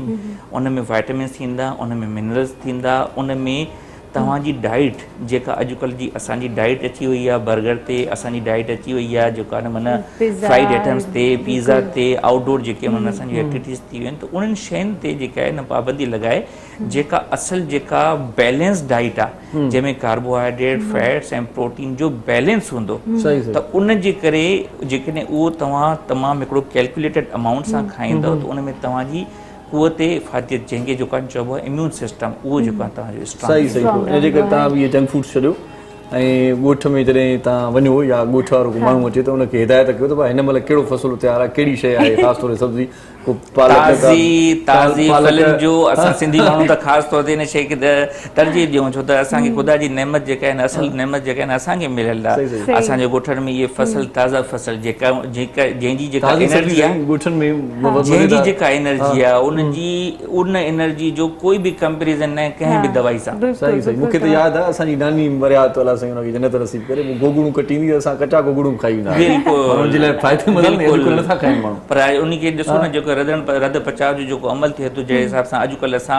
उनखे टेस्ट ॾियण जे लाइ जेतिरो उनखे असां रद पचाव कयूं था त उन मां उहा वाइटामिन उहा मिनरल निकिरी थी वञे सही सही सही त उन जो पचाइण जो तरीक़ो बि जेको आहे हिकिड़ो बैलेंस हुजणु खपे त जीअं उन मां उहा शइ जेका न निकिरे उनजी असल टेस्ट कची सब्जी तव्हां पाण जॻह सां चओ था त तव्हां खाधी त उन में केतिरो टेस्ट जेका ख़ुदा जी उन नेचुरल शइ में बिल्कुलु माना चणनि जी पली मटर जी पली हूंदा हुआसीं असांजो बि उन मिटी जा जेके ठहियल आहियूं उन मिटी में असांजो बचपन गुज़रियो आहे सही सही त उहे शयूं असां खाईंदासीं त असांजो इम्यून सिस्टम हिन वक़्तु ॾिसो जेको आहे न केतिरो स्ट्रांग आहे बनस्बत की असांजी यंग जनरेशन जी जंहिंजो जेको हिन वक़्तु जेको प्रेज़ेंट आहे उहो बंदि हिकिड़ो फ्लैट्स में ऐं स्पेशली हिन कोविड जे वक़्त में गुज़रे थो पियो। सही सही डॉक्टर साहब आप क्या कहेंगे इस हवाले से क्योंकि ये डाइट के मामले पे बात हो रही है नेचुरल चीज़ें खाने से सेहत बेहतर बनाई जा सकती है। इसके लिए सबसे बेसिक तो यही है कि आपने जो सीजनल जो कुदरत ने हमें बहुत सारी चीज़ें जो लोग मतलब मेडिसिन से ताल्लुक़ नहीं भी है उन लोगों को सिंपल सा एक फॉर्मूला ये याद रखना चाहिए कि कुदरत ने जो सीज़न के लिए जो चीज़ें पैदा की हैं जिस सीज़न में अगर वो सीजनल चीज़ें आप इस्तेमाल करते हैं फॉर हेल्दी पर्सन जैसे सीजनल फ्रूट्स लें सीजनल वेजिटेबल्स लें और प्रोसेस्ड फूड जैसे डॉक्टर साहब ने कहा है प्रोसेस्ड फूड वो होते हैं जो कि किसी भी प्रोसेस से असली चीज़ को प्रोसेस में आलू जो अगर आप नेचुरल खाएँ तो वो है लेकिन प्रोसेस से गुजर के चिप्स बन गया, क्रैकर्स वगैरह जो भी हैं वो नहीं करना। और दूसरा जो है कुछ ऐसी चीज़ें हैं जो नेचुरल जिसमें तमाम वाइटामिन मौजूद है, जैसे विटामिन सी की हम बात करते हैं जो हमारा एंटी इन्फ्लेमेटरी भी है, ग्रोथ के लिए भी ज़रूरी होता है, वाटर सॉल्युबल है, हमारी बॉडी में जो है वो स्टोर नहीं होता, हमारी बॉडी को 70 to 90 mg पर डे ज़रूरत भी होती है। तो उसके लिए क्योंकि वो रिपेयरिंग भी कर रहा है, ग्रोथ भी कर रहा है, तो हम सिट्रस फ्रूट ले सकते हैं, रसदार जो फ्रूट है, जैसे उसमें कीनू है, माल्टा है, ग्रेप फ्रूट है, लेमन हो गया, जी लेमन है, जितने भी जो सिट्रस फ्रूट हैं जिनमें रसदार फ्रूट्स हैं वो आप ले सकते हैं बहुत आराम से। तो ऐसे ही जैसे विटामिन बी का जो है, बी कॉम्प्लेक्स लेने के लिए जो है वो आपको पोल्ट्री मसनूआत से आप ले सकते हैं। विटामिन डी के लिए जो है ओमेगा 3 जिसमें है चिया सीड्स हैं, जिसे फ्लैक्स सीड्स भी कहते हैं, तुख मलंगा कहते हैं, वो आप काफ़ी मकदार में ले सकते हैं। मतलब नेचुरल फॉर्म में भी बहुत सारी चीज़ें ऐसी मौजूद हैं जो अगर हम डाइट में शामिल करें तो ऑटोमेटिकली विटामिन हमारी बॉडी में ट्रांसफर हो जाते हैं। सही डॉक्टर एतिरियूं सारियूं शयूं आहिनि मार्केट में मुयसर, त पोइ बि माण्हू हरू भरू दिमाग़ खाईंदा आहिनि। डॉक्टर साहब पसंदीदा शइ आहे। मूंखे तव्हांखे इहो पुछिणो आहे त दिमाग़ खे एक्टिव करण जे लाइ छा करणु घुरिजे, छा ज़रूरी आहे? ॾिसो सभिनि खां पहिरीं त स्लीप तव्हांजी निंड पूरी हुजे, ठीकु आहे। जेके निंड जेकॾहिं कंप्लीट आहे त उहो हिकिड़ो सम्झो त तमामु घणो हेल्दी लाइफ स्टाइल जो पार्ट आहे। असां वटि इहो आहे जो माण्हू लेट नाइट सुम्हनि था, अर्ली मॉर्निंग हुननि खे कम ते वञिणो आहे, स्लीप पूरी न आहे त तव्हांजो पूरो जेको ब्रेन फंक्शन आहे उहो प्रॉपर न कंदो। ऐं इंसान जी जेका बॉडी आहे उहा सर्टेन पीरियड ऑफ टाइम लाइ ठाही वई आहे, त उहो 6 कलाक कमु करे सघे थो, 8 कलाक करे सघे थो, पोइ उहो रेस्ट करे, मतिलबु इवनिंग हुनजी फ्री हुजे, वॉक करे, रेस्ट करे। हाणे असां अहिड़ी का पंहिंजी एक्टिविटी नथा कयूं जेका असां इंजॉय करे सघूं। असां हर वक़्तु हुन जदोजहद में आहियूं त अॻियां कजे, ही बहितर कजे, हू बहितर कजे, त असांखे पंहिंजी हुननि एक्टिविटीज़ लाइ टाइम नथो मिले त असां फ्रेश नथा थी सघूं। या तव्हां ॾिसो पहिरीं जेतिरो असां पंहिंजे दोस्तनि में वेहंदा हुआसीं, टाइम ॾींदा हुआसीं संगत खे, दोस्तनि खे, पंहिंजी खे, एंटरटेनमेंट खे, उहो हाणे तमामु मिनिमम थी वियो आहे कंपेयर टू सही इहो हिकिड़ो मेन फैक्टर आहे। सही ठीकु आहे। ऐं बाक़ी मैडम जी हिकिड़ी ॻाल्हि हुई स्पेसिसिटी जे हवाले सां, त उनखे मां कंटिन्यू कंदमि त जॾहिं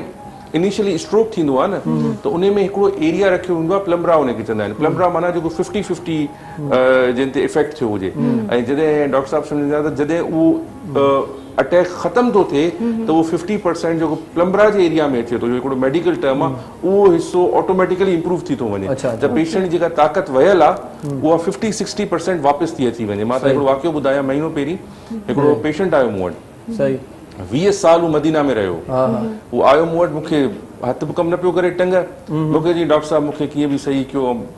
ताक़त ई न हुअसि, 0 पावर। बहरहाल हुनखे असां मेडिकेशन विद इन टाइम पहुची वियो। मां हुनखे ॿुधायो बि तव्हां वटि ॿिए वटि ॾेखारियो ही हू, त चयो न सर तव्हां असांखे, बहरहाल मां दवा ॾिनी, अल्हम्दुलिल्लाह।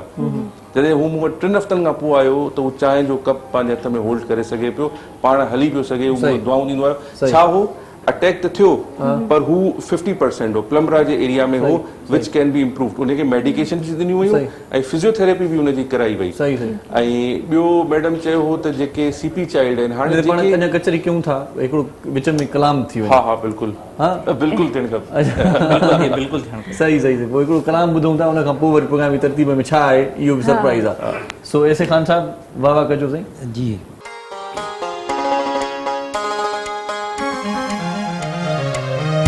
अकेले न जाना हमें छोड़ कर तुम, तुम्हारे बिना हम भला क्या जिएंगे। अकेले न जाना हमें छोड़ कर तुम, तुम्हारे बिना क्या जिएंगे। अकेले न जाना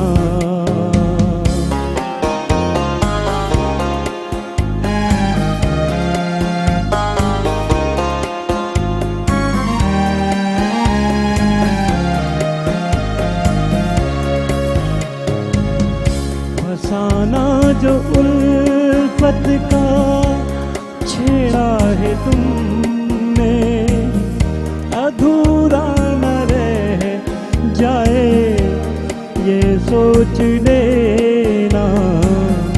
बिछड़ के ज़माने को पाया है तुमसे,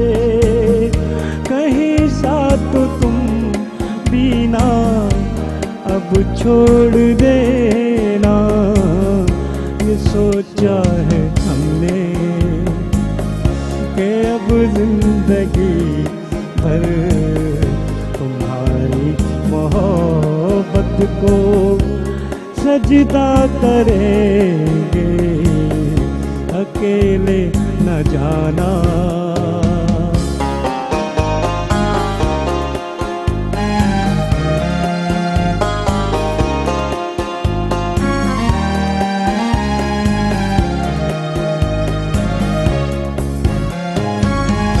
बहुत दुख दिए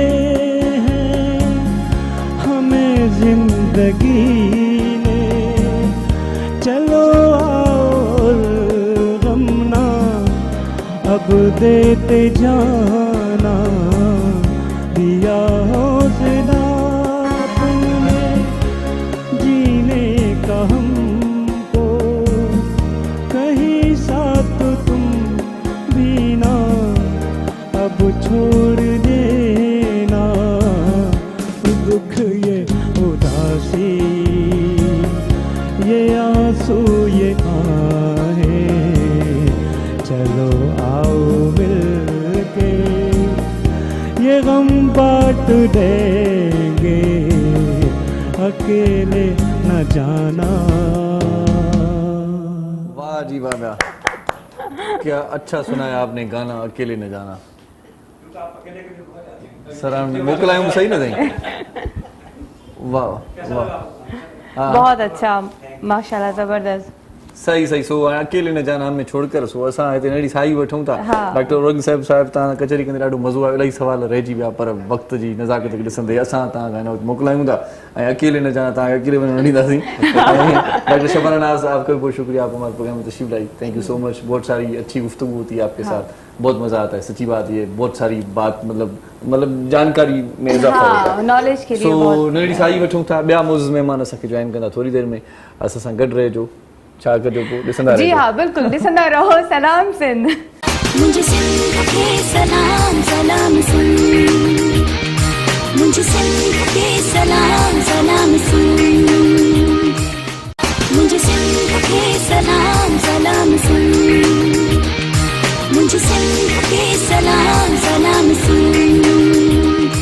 जी सलाम सिंध में हिकु भेरो वरी तव्हांखे भलीकार चऊं था, ख़ुशामदीद ऐं तव्हांजी वॾी महिरबानी। हिकु भेरो ॿीहर तव्हांजी महिरबानी वञणु घुरिजे, छो त नफ़्सा नफ़्सी जो दौरु आहे, टाइम इलाही शॉर्ट आहे, माण्हू वटि अहिड़े शॉर्ट टाइम में असांजो प्रोग्राम जेकॾहिं कोई ॾिसे थो त हुनजी महिरबानी वञणु घुरिजे ऐं महिरबानी असां मञींदासीं उन्हनि मोज़ महिमाननि जी बि जेकी हिन वक़्तु असांखे हिन प्रोग्राम में जॉइन करे रहिया आहिनि। सभ खां पहिरियां आउं ज़िक्र कयां थो रोटरी जा असांजा दोस्त पहुता आहिनि, रोटरी ऑर्गेनाइज़ेशन, रोटरी छा कमु करे पई, रोटरी पोलियो जे लाइ छा कयो आहे, लाइब्रेरीज़ जे लाइ छा कयो आहे, शागिर्दनि जे लाइ छा कयो आहे, रोटरी जा हूअं कहिड़ा फ़ाइदा हूंदा आहिनि, छा हूंदी आहे रोटरी, इन वारे सां कचहरी कंदासीं। असां सां गॾु ॿ दोस्त आहिनि, सभ खां पहिरियां दानियाल मकानी साहिब खे असां भलीकार चऊं था, बहुत शुक्रिया जी आप हमारे प्रोग्राम में तशरीफ़ लाए। ऐं ॿियो नौजवान बि असां सां गॾु आहे ऐं उहो बि हिननि मौज़ूअनि ते असां सां अॼु कचहरी कंदो, मुमताज़ अली बुढ़ो साहिब, उनखे बि भलीकार चऊं था। वॾी महिरबानी तव्हांजी बि, तव्हां असांजे प्रोग्राम में आयो। इन खां सवाइ सुठो आवाज़ु रखंदड़ हिकिड़ी ॿी असांजी गुलकारा बि असांजे प्रोग्राम में शामिलु थी आहे, ऐसे ख़ान खे ॿुधोसीं, हाणे वरी सबा हाशमी बि असां सां गॾु आहे, उनखे बि भलीकार चऊं था। सबा हाशमी के भलीकार, वेलकम, बहुत शुक्रिया बेटा, आप हमारे प्रोग्राम में तशरीफ़ लाई। सो सब खां पहिरियां त मुमताज़ अली बुढ़ा साहिब तव्हां ॿुधायो त ख़ासि तौर ते लाज शागिर्द बि आहियो ऐं छा पियो थिए शागिर्दनि जे लाइ, ऐं रोटरी में कहिड़ो किरदारु आहे तव्हांजो? बिस्मिल्लाहिर्रहमानिर्रहीम। पहिरियों त पूरी सिंध टीवी जी सदा सलाम सिंध जो शुक्रगुज़ार आहियां जंहिं असांखे हिन प्रोग्राम में इनवाइट कयो। जेके बि असांजी पूरी सिंध में ॾिसंदड़ जेके बि आहिनि तोड़े परॾे में जेके असांखे ॾिसनि पिया, ऐं उन्हनि खे सलाम पंहिंजी तरफ़ां कयां थो।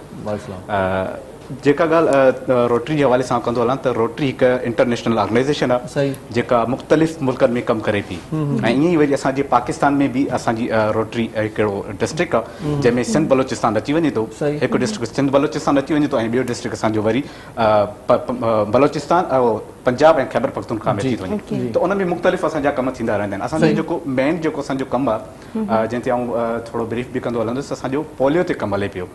तव्हां ॾिसो त पूरी दुनिया में जेके पोलियो जा केसिस आहिनि ऐं पोलियो हिकु अहिड़ी बीमारी आहे जेका पूरी दुनिया में फैलियल आहे ऐं अल्हम्दुलिल्लाह पाकिस्तान में आजो न आहे छो ॿिया मुल्क इलाही थी विया आहिनि अनफॉर्चुनेटली असांजो पाकिस्तान ऐं अफ़गानिस्तान सही इहे ॿ मुल्क जेके हिन वक़्त ताईं जेके असांजा उहे पोलियो खां फ्री थी न सघिया ऐं अल्हम्दुलिल्लाह पूरी दुनिया जेके मुल्क आहिनि पूरी दुनिया जा उहे हिन वक़्तु पोलियो फ्री थी चुका आहिनि ऐं with the support of the rotary and there government असांजी बि कोशिशि इहा हले थी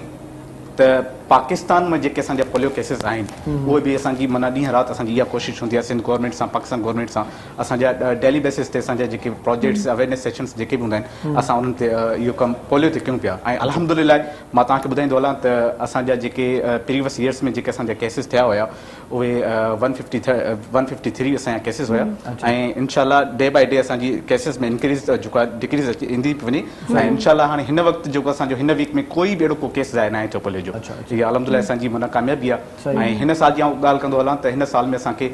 सिर्फ़ु ऐं सिर्फ़ु जेको ख़तरनाक जेको असांखे केस ज़ाहिर थियो उहो हिकिड़ो थियो आहे ऐं नॉर्मल जेके असांजा केसिस आहिनि उहे 6 केसिस आहिनि असांजी उन्हनि ते बि इनशाला कमु हले पियो उनजो सबबु मालूम कयो हूंदो उनजो न पीअण जो सबबु हा उनजो सबबु हिकिड़ो न पीअण जो ऐं तव्हांखे मां ॿुधाईंदो हलां त असांजी टीम रोटरी जी टीम ऐं जेको गवर्नमेंट जेको असांजो सरकार करे पई उन सां गॾोगॾु जेके असांजा पोलियो वर्कर्स दर दर ते वञनि पिया पर तव्हांखे मां ॿुधाईंदो हलां त असांजे मुआशिरे में कुझु अहिड़ा माण्हू बि आहिनि कुझु अहिड़ी फैमिलीज़ बि आहिनि जेके असांजा 2 फड़ा जेके आहिनि पोलियो जा उहे हिन वक़्तु ताईं उन्हनि खां माना अवॉइड पिया कनि ईअं चवनि पिया त इहे जेको 2 फड़ा जेके तव्हांजे पोलियो जा इहे ॿार जे लाइ ख़तरनाक आहिनि बल्कि उन्हनि खे इहा ख़बर न आहे त जेके इहे 2 फड़ा जेके पोलियो जा आहिनि इहे फ़ाइदेमंद आहिनि ऐं पूरी दुनिया इनखे जेको आहे न इस्तेमालु कयो आहे असां मां पाण जेको मिसाल ॾियां मुंहिंजे ख़्याल में तव्हां बि फड़ा इहे पीता हूंदा असां पाणी पी करे असां वॾा थिया आहियूं हिन में कोई बि अहिड़ो जेको आहे न अहिड़ो नुक़सानु न आहे कुझु फैमिलीज़ अहिड़ियूं आहिनि जेके माना हिन खां इनकार कनि थियूं ऐं जेके बि असांजा चवनि पिया इहे इन शइ में हराम पयल आहे असां इहा शइ ॿारनि खे न पीआरींदासीं पर ऐं असां जॾहिं पाकिस्तान जा जेके वॾा वॾा मौलवी आहिनि उन्हनि बि फ़तवूं ॾिनियूं आहिनि त हिन में अहिड़ी काई शइ बि न आहे ऐं हीअ ॿारनि जे फ़ाइदे जे लाइ आहे इन्हनि ॿारनि खे जेको फुड़ा पीआरनि पाण अञा वधीक चरी कयूं था दानियाल भाउ बि तव्हां सां गॾु आयो आहे माशाल्लाह दानियाल मकानी साहब दानियाल साहब माशाल्लाह लाइब्रेरी के हवाले से आपसे बात करनी थी आजकल वैसे भी किताबें पढ़ने का जो शौक था पहले वो कम होता जा रहा है तो रोटरी इस हवाले से बहुत अच्छा काम कर रही है सुना है मैंने तो किस हवाले से कहाँ तक ये काम हो रहा है प्रोजेक्ट के हवाले बताएं थोड़ा सा। अच्छा रोटरी पाकिस्तान जो है जैसा कि इन्होंने आपको बताया कि रोटरी पूरी दुनिया के अंदर है ठीक है अब रोटरी पाकिस्तान जो है इसके अंदर में एक लिटरेसी का विंग काम करता है जिसे हम RPLM कहते हैं रोटरी पाकिस्तान लिटरेसी मिशन इसके तहत हम पूरे पाकिस्तान में अब तक कोई 7 से 8 लाख किताबें हम डिस्ट्रीब्यूट कर चुके हैं जितनी भी लाइब्रेरीज है ऑल ओवर पाकिस्तान चाहे अब वो ऊपर नॉर्दर्न साइड पे हो या नीचे सिंध की तरफ हो या बलूचिस्तान में हो। इसके अलावा इसी प्रोग्राम के अंडर में जो गवर्नमेंट स्कूल होते हैं हम इनको टेक ओवर करते हैं मतलब इनकी देखभाल ख्याल वहाँ पे जो बच्चे जा रहे हैं उनको जो स्टेशनरीज होती हैं जो बुक्स होती हैं ये सारी चीज़ें होती हैं इसके ऊपर जो है वो भी रोटरी बहुत फैसिलिटेट करता है इन सारी चीज़ों को। अच्छा अब रोटरी के अंडर में एक और नया एक प्रोजेक्ट हमने इनिशिएट लिया है अल्हम्दुलिल्लाह उसका नाम है उड़ान बढ़ेगा पाकिस्तान बढ़ेगा पाकिस्तान। अच्छा बेसिकली इस प्रोजेक्ट का मकसद क्या है मकसद तो वही है लिटरेसी को प्रमोट करना लेकिन इसके अंदर यह है कि हम जगह जगह जो लाइब्रेरीज हैं एक आपने जैसे कि अभी आपने शुरू में कहा कि बुक्स पढ़ने का रुझान कम हो गया तो हम चाहते हैं कि वो रुझान वापस आए क्योंकि आप चीज़ें जितनी भी देख लें वीडियोस जितनी भी देख लें लेकिन जब तक आप पढ़ते नहीं हैं तो वो नॉलेज और वो चीज़ें नहीं आती। तो इसके तहत हमने ये किया है कि हमने हर जगह पे लाइब्रेरीज बनाने का प्लान एक सेटअप किया हुआ है। इसकी इनिशियल 2 लाइब्रेरीज हमने अब तक बना ली है एक स्टील टाउन के अंदर और एक टंडो जाम में जो हैदराबाद से तो वहाँ पे बना लिए। इसके अलावा हमारा पूरे सिंध के अंदर हमारी एक लाइब्रेरी गवादर के अंदर भी है अच्छा एक कोयटा के अंदर भी है तो हम चाह रहे हैं कि अब ये जितना ये नेटवर्क है ना इसको हम एक्सपेंड करें ताकि ज़्यादा से ज़्यादा जो किताबें पढ़ने का शौक है ना वो लोगों के अंदर आए और जो बच्चे हैं जो नहीं पढ़ पाते हैं जो अफोर्ड नहीं कर पाते चीज़ें या बहुत से लोग कर भी पाते लेकिन उनके घर इतने छोटे होते हैं कि वो वहाँ पे पढ़ नहीं पाते से तो उनको एक जगह देना जहाँ पे वो अपनी स्टडीज माहौल नहीं होता या तो घर पे पढ़ने का बच्चे या फैमिली थोड़ा सा बंदा डिस्टर्ब रहता है तो लाइब्रेरी में सारा मतलब यही ध्यान होता है कि भाई किताबें पढ़नी है तो ये अच्छा वैसे हो रहा है। तो कितनी लाइब्रेरियां यहाँ पर अब तक पाकिस्तान में दो पाकिस्तान के अंदर तो इस वक्त हम सिर्फ कराची की अगर मैं बात करूं तो कोई 18 से 20 लाइब्रेरी हमारे पास इस वक्त मौजूद है। अच्छा। Mixture of park libraries, street libraries और जो अलग अलग कम्युनिटी हॉल्स के अंदर लाइब्रेरीज होती हैं वो सब मिला के। अच्छा, इसके अलावा ये है कि अगर हम खुद कोई लाइब्रेरी इनिशिएट नहीं कर सकते या कोई हमारे अलग अलग डिफरेंट क्लब्स है, डिफरेंट ग्रुप्स है, वो लाइब्रेरी खुद इनिशिएट नहीं कर सकते, तो वो क्या करते हैं, जो एग्जिस्टिंग लाइब्रेरीज होती हैं चाहे हमारी नहीं हो किसी और की हो, सही, लेकिन हम उसमें डोनेशंस दे देते हैं, लाइक शेल्फ डोनेट कर दिया, लाइक बुक्स दे दी उनको RPLM के थ्रू, बल्कि किताब में वाफर मिकदार में मौजूद है। तो और ये आपको बताता चलो, ये टंडो जाम वाली जो हमारी लाइब्रेरी है इसके अंदर जो असिस्टेंट कमिश्नर है हैदराबाद की, उनके साथ हमारी कोलैबोरेशन हुई थी। तो ये हम गवर्नमेंट के साथ, लोकल गवर्नमेंट्स के साथ भी कोलैबोरेशन करके काम करते जाते हैं। सही। डॉक्टर राजेश कुमार बि गॾु आहे। जी बिल्कुलु, डॉक्टर साहब सां गॾु आहे। सर, मूंखे तव्हां खां हिकिड़ो सवाल पुछणो हुयो, हाइपरटेंशन जेको आहे उहो छो पियो थिए, मतिलबु रीज़न छा आहे, वजह छा आहे? मतिलबु जीअं विटामिन ते ॻाल्हि कईसीं, थोरी विटामिन से जी ॻाल्हि कईसीं, हाइपरटेंशन ते ॻाल्हि सवाल आहे जेका हाइपरटेंशन जेका आहे न उहो हिकिड़ो अहिड़ो फैक्टर आहे जंहिंखे साइलेंट किलर सॾियो थो वञे। जहिड़े हिसाब सां असांजे दोस्तनि जेके न ॻाल्हि कई त असांखे लिटरेसी रेट वधाइणो आहे, यानी कि असांखे अवेयरनेस ॾियणी आहे माण्हुनि में, त असांखे ब्लड प्रेशर जे हवाले सां जेका WHO जी जेका सर्वे आहे पाकिस्तान जे अंदरि, उहो जेको आहे स्ट्रांग सर्वे कोन्हे, पर जेको बि सर्वे 2 सर्वे थिया आहिनि, हिकु 90s में थियो ऐं सेकेंड 2010 में थियो। उन सर्वे के हिसाब से असांजे पाकिस्तान में हाइपरटेंशन अराउंड 46% ऑफ पीपल में असांजा जेके 46% of people of Pakistan they are in hypertension, specially जेके 40 साल का मथे एज ग्रुप आहे उनमें हाइपरटेंशन थे। अच्छा, ऐं उन हाइपरटेंशन जो वर्ल्ड वाइड डेटा है वो ॿुधाए तो पियो त उन 46% of people over the world wide जेका अफेक्टेड इन उनमें 32% सिर्फ कंट्रोल्ड इन। अच्छा, तो ये केॾो वॾो गैप आहे त 46% peoples are affected and only 32% are in control range, यानी 68% ऑफ पीपल अञा भी ब्लड प्रेशर जे प्रॉपर ट्रीटमेंट खां जो कान मन महरूम आहिनि। त इन जे करे हिकिड़ी ख़ासि तौर ते मां ॻाल्हि चवणु चाहींदुसि त इनखे थोरो मॉडिफाई करे ईअं बि जो कान पेश कयो आहे त हर जेकॾहिं मेल जी ॻाल्हि कयूं था त 1 out of 4 mails and 1 out of 5 females हर जो कान मन हिकु माण्हू 5 में या हिकु माण्हू 6 में जो कान मन ब्लड प्रेशर जो मरीज़ आहे। सही। त ब्लड प्रेशर के जो कान सम्झणु तमामु घणो ज़रूरी आहे। ब्लड प्रेशर जेके आहिनि उहा वक़्त सां, उमिरि सां या वरी जो कान कुझु इनखे चइबो आहे मॉडिफेबल या नॉन मॉडिफेबल रिस्क फैक्टर जंहिंजे करे ब्लड प्रेशर थींदो आहे। तव्हांजी उमिरि वधे थी पई, तव्हांजी फैमिली हिस्ट्री आहे, तव्हांखे डायबिटीज़ आहे, तव्हांखे जो कान गुर्दनि जो मसइलो आहे, तव्हांजो वेट वधे थो पियो, फिजिकली इनएक्टिव आहियो या तव्हांजी डाइट में मसइलो आहे, इन जे करे ब्लड प्रेशर थींदो आहे। त ब्लड प्रेशर एतिरो जेको ब्लड प्रेशर जंहिंजे करे, ऐं हिकिड़ी ॿी ॻाल्हि त ब्लड प्रेशर जे करे ई तव्हांजे दिलि जो या दिमाग़ जे करे जेके बि डेथ थियनि थियूं उहे 50% जेके ब्लड प्रेशर जे करे। अच्छा डॉक्टर साहब, हिकिड़ी ॻाल्हि ॿी बि हिते पुछा कंदा हलूं तव्हां खां त फौरी तौर ते डॉक्टर मुयसर न आहे या डॉक्टर पहुची नथो सघिजे जी, ब्लड प्रेशर वधी थो वञे त फौरी तौर ते मरीज़ खे छा करणु घुरिजे? फौरी तौर ते जेके न ब्लड प्रेशर चेक करण जो ज़रिए चेक त करणु खपे त ब्लड प्रेशर जो कान मन आहे क्या, ठीक है ना। हिकिड़ी मिथ सामान हुजे पाण, हाँ, हिकिड़ी मिथ आहे जेका असांजी जेका आहिनि सोसाइटी जे अंदरि त ब्लड प्रेशर जेके वधी थो वञे, जेकॾहिं कोई भी इंसान बेहोश थी वञे थो, कोई इंसान जो कान हेडेक थिए थो, कोई भी जो कान मन कोई वीकनेस थिए थी त ब्लड प्रेशर वधियल आहे। उनखे जो कान हिकिड़ो मिथ ईंदा आहिनि त ब्लड प्रेशर वधियल आहे। त ब्लड प्रेशर पहिरियों चेक त कजे त आहे केतिरो। ब्लड प्रेशर जो नंबर जेको अॼुकल्ह जेको हे महीनो जो कान ब्लड प्रेशर जे लाइ सेलिब्रेट कयो थो वञे अवेयरनेस जे हवाले सां, त हाइपरटेंशन मंथ जो कान हिनखे सॾियो थो वञे। त उन में जेको थीम आहे ब्लड प्रेशर जे हवाले सां, नो द नंबर कि तव्हांजो ब्लड प्रेशर आहे केतिरो। तव्हांजो ब्लड प्रेशर इमरजेंसी में जेकॾहिं घर में जेके चेक कयो था तव्हांखे ख़बर पए थी त 140 खां मथे आहे या हेठियों जेको ब्लड प्रेशर आहे ॿिनि क़िस्म जो थींदो आहे। हेठि जेको मथियों उनखे सिस्टोलिक ब्लड प्रेशर चइबो आहे ऐं जेको हेठियों हूंदो आहे उनखे डायस्टोलिक ब्लड प्रेशर। अच्छा, नॉर्मल माण्हू जो केतिरो हुजणु घुरिजे इहो ॿुधाईंदा? जी, इन क्लासिफिकेशन जेका ॾाढी ईज़ी आहे। अच्छा, कंहिं बि माण्हू जो नॉर्मल ब्लड प्रेशर 120 ऐं 80 इहो जेको नॉर्मल ब्लड प्रेशर आहे। 120 खां वधे थो पियो, 140 खां घटि आहे या 80 खां वधे थो 90 खां घटि आहे त उहे प्री हाइपरटेंशन या स्टेज 1 हाइपरटेंशन में अचनि था पिया। अच्छा, ऐं जेकॾहिं 140 ऐं 90 खां जेको माना मथे थो पियो त उहे जेके ब्लड प्रेशर जा मरीज़ आहिनि उन्हनि में दवा खाइण लाज़मी आहे। इहो ई त जेको लाज़मी आहे, जेको तव्हांजे क्वेश्चन जे तसलसल में जेको क्वेश्चन आहे त एमरजेंसी में ब्लड प्रेशर वधी वियो त छा कजे, उहो इन जे करे ई आहे त असां रूटीन में पंहिंजी डाइट ते ऐं पंहिंजी एक्टिविटी ते पंहिंजी सिहत ते ख़्यालु कोन था रखूं। ब्लड प्रेशर जेकॾहिं आहे बि सही ख़बर न आहे, छाकाणि त इहो साइलेंट किलर आहे, इन जो कोई सिम्टम न आहे, कुझु बि कोई बि इन जी अलामत न थींदी आहे। गुस्सो या कावड़ में तव्हांजो ब्लड प्रेशर वधी वेंदो, यानी उन जे करे वधी वेंदो, ब्लड प्रेशर जे करे तव्हांखे गुस्सो या उन न ईंदो। इहो थोरो सम्झण जो ज़रूरी आहे। कोई माण्हू जेकॾहिं असां वटि ख़ासि तौर ते मरीज़ ईंदा आहिनि त मरीज़नि खे जेकॾहिं चवंदा आहियूं त ब्लड प्रेशर तव्हां चेक कयो, त ख़ासि तौर ते असां वटि ईंदा आहिनि ब्लड प्रेशर चेक करे, साईं असांजो वधियल आहे, अदर तव्हां कयो केॾी महिल चेक, कि सर मां जेको आहे सॼो ॾींहुं कमु करे जी मां थकियल हुयो, मथे में सूर, मां ब्लड प्रेशर चेक कयो। या वरी जेकॾहिं मूंखे घर में कंहिं ॻाल्हि जे करे, दोस्तनि सां कंहिंजी ॻाल्हि जे करे स्ट्रेस आयो, मां गुस्सो कयुमि, कोई जेकॾहिं मन अची वियो तोड़ मां ब्लड प्रेशर मां चेक कयुमि त ओॾी महिल वधियल हुयो।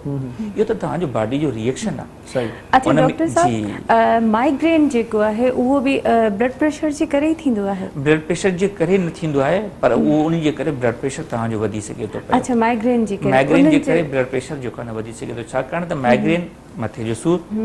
जो सूर यानी कि बॉडी में स्ट्रेस वधंदी, स्ट्रेस वधंदी त ज़ाहिर सी ॻाल्हि आहे जेके असांजूं जेके बि शरियाणियूं आहिनि, जेके बि रगूं आहिनि, उहे ज़ाहिर सी ॻाल्हि सुकड़बियूं, सुकड़नि जे करे ब्लड प्रेशर वधंदो आहे। सही। अच्छा, हिकिड़ी वरी ॻोठाणे तबिके जी ॻाल्हि कयूं त उहे चवंदा आहिनि जेकॾहिं ब्लड प्रेशर वधी थो वञे या लो थो थिए त कुझु न कुझु मरीज़ खे खाराइणु घुरिजे त माना नॉर्मल अहिड़ो कुझु न आहे। ॿ मिथ आहिनि स्पेशली असांजी जेके आहिनि जीपीज़ में ऐं असांजी जेके आहिनि माना ॻोठाणनि में। ब्लड प्रेशर जेकॾहिं वधी वेंदो, जेसिताईं तव्हांखे नंबर ख़बर न आहे तेसि ताईं सही नमूने सां ट्रीट न थींदो ऐं ट्रीटमेंट करणु डॉक्टर खां सवाइ इहो तमामु जेको आहे लीथल आहे, तमामु नुक़सानु ॾेई सघे थो।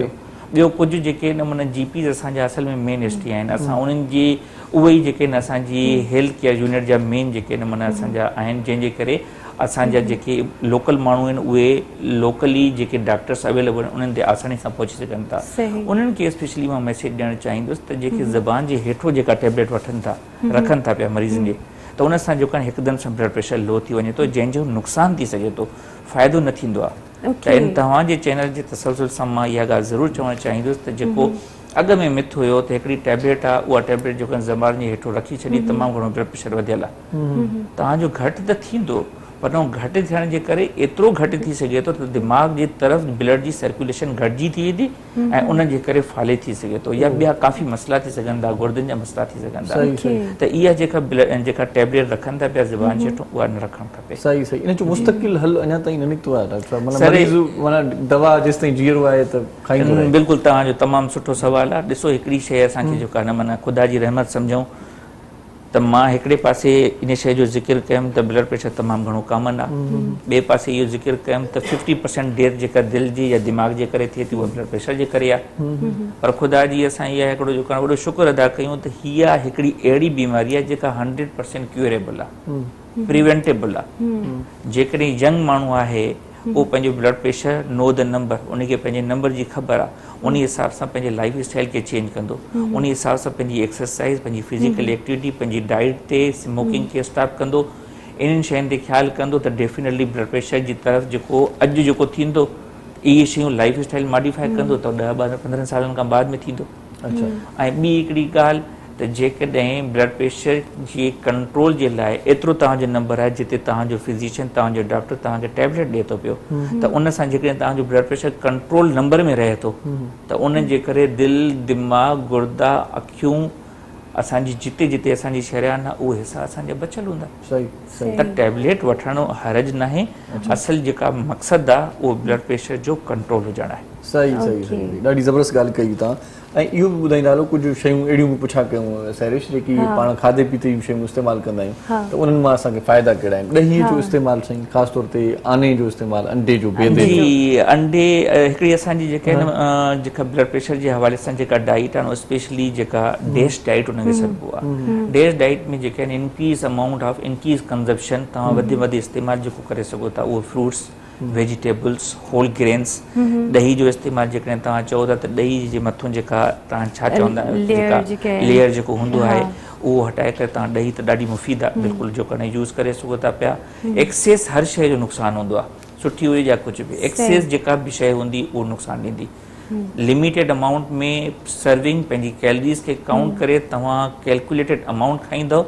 ऐं उहे शयूं जेके मुफ़ीद आहिनि ॿियो तव्हां ॾही खाइण लाइ ॿियो तव्हां छा चयो अंडो अंडे जो हवाले सां जेकॾहिं आहे त अंडे जी जेकॾहिं हिकु ज़र्दी हूंदी आहे ॿियो सफ़ेदी हूंदी आहे तव्हां सफ़ेदी खाओ सफ़ेदी में बिल्कुलु प्रोटीन आहे जेका तव्हां खाई सघो था पिया जेका ज़र्दी हूंदी आहे उन में फैट हूंदी आहे फैट खे जेका न घटायो सही जी सही ॾाढो सुठो असां सां गॾु ॿिया नौजवान पिया आहिनि मुमताज़ अली बुढ़ो साहब दानियाल मकानी साहब दानियाल साहब नेक्स्ट प्रोग्राम्स रोटरी के क्या हैं इस हवाले से भी थोड़ी जानकारी होनी चाहिए कि आइंदा मुस्तकबिल में क्या गोल अचीव करने वाले हैं आप इंशाल्लाह अच्छा देखें हमारा जो गोल इस वक्त है वो तो एक कहते हैं ना अल्टीमेट गोल वो तो हमारा ये है कि हर बच्चा एजुकेटेड हो अच्छा और पोलियो से फ्री हो अब पोलियो जो है जैसा कि मुमताज़ ने बताया इसके अंदर बहुत चैलेंजेस बहुत हैं क्योंकि एक सिंपल सी बात मैं आपको बताता हूँ कि अगर अफगानिस्तान के जब तक अफगानिस्तान में पोलियो ख़त्म नहीं होगा तब तक पाकिस्तान में नहीं हो सकता क्योंकि ये दो मुल्क बहुत ज़्यादा कनेक्टेड है हिस्ट्री से पास्ट हिस्ट्री भी और फिर माइग्रेशन के थ्रू भी बहुत ज़्यादा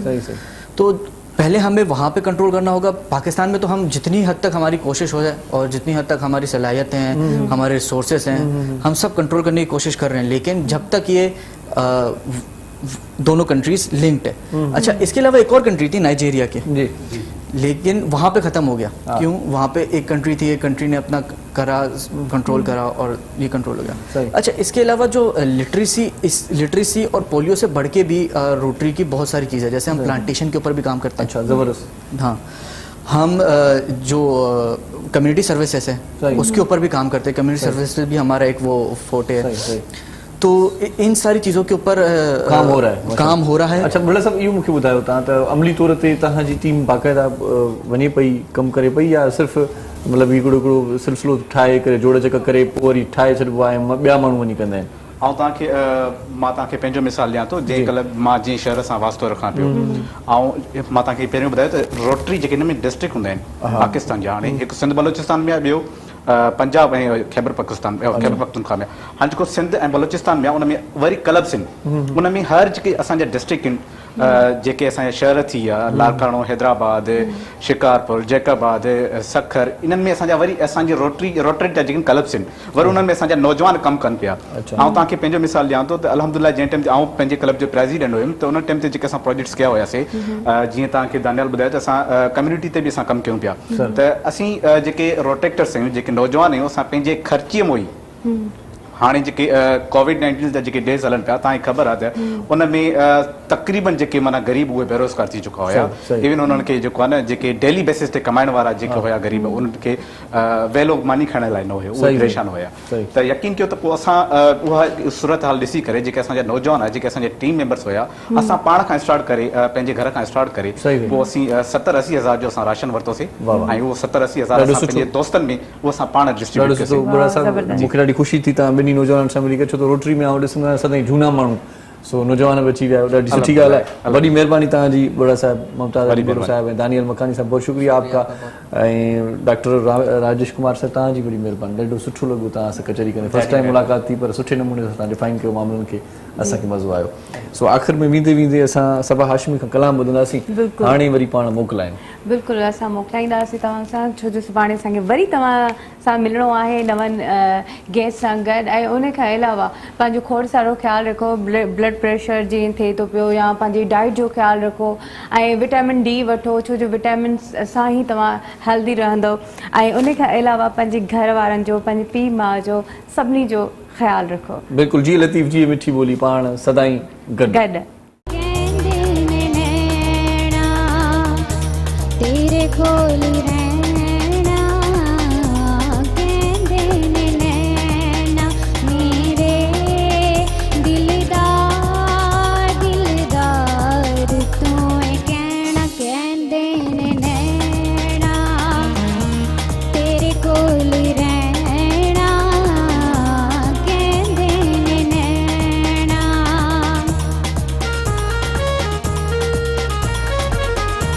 आज तेरा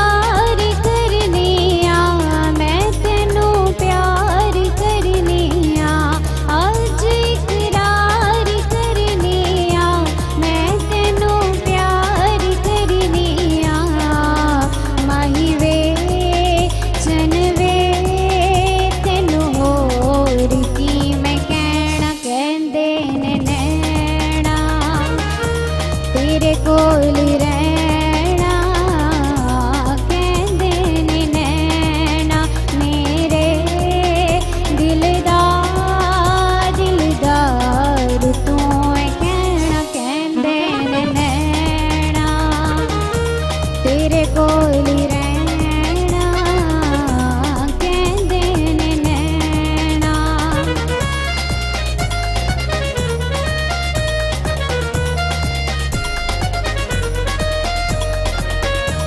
जी करे कोल बैठी रां बैठी बैठी तकदीरां जी करे कोल बैठी रां बैठी बैठी तकदीरां लखां खुशियां तेरा मिल पैना कहंदे ने नैना तेरे कोल रहना कहंदे ने नैना मेरे दिलदार दिलदार तू कहना कहंदे ने नैना तेरे कोल रहना कहंदे ने नैना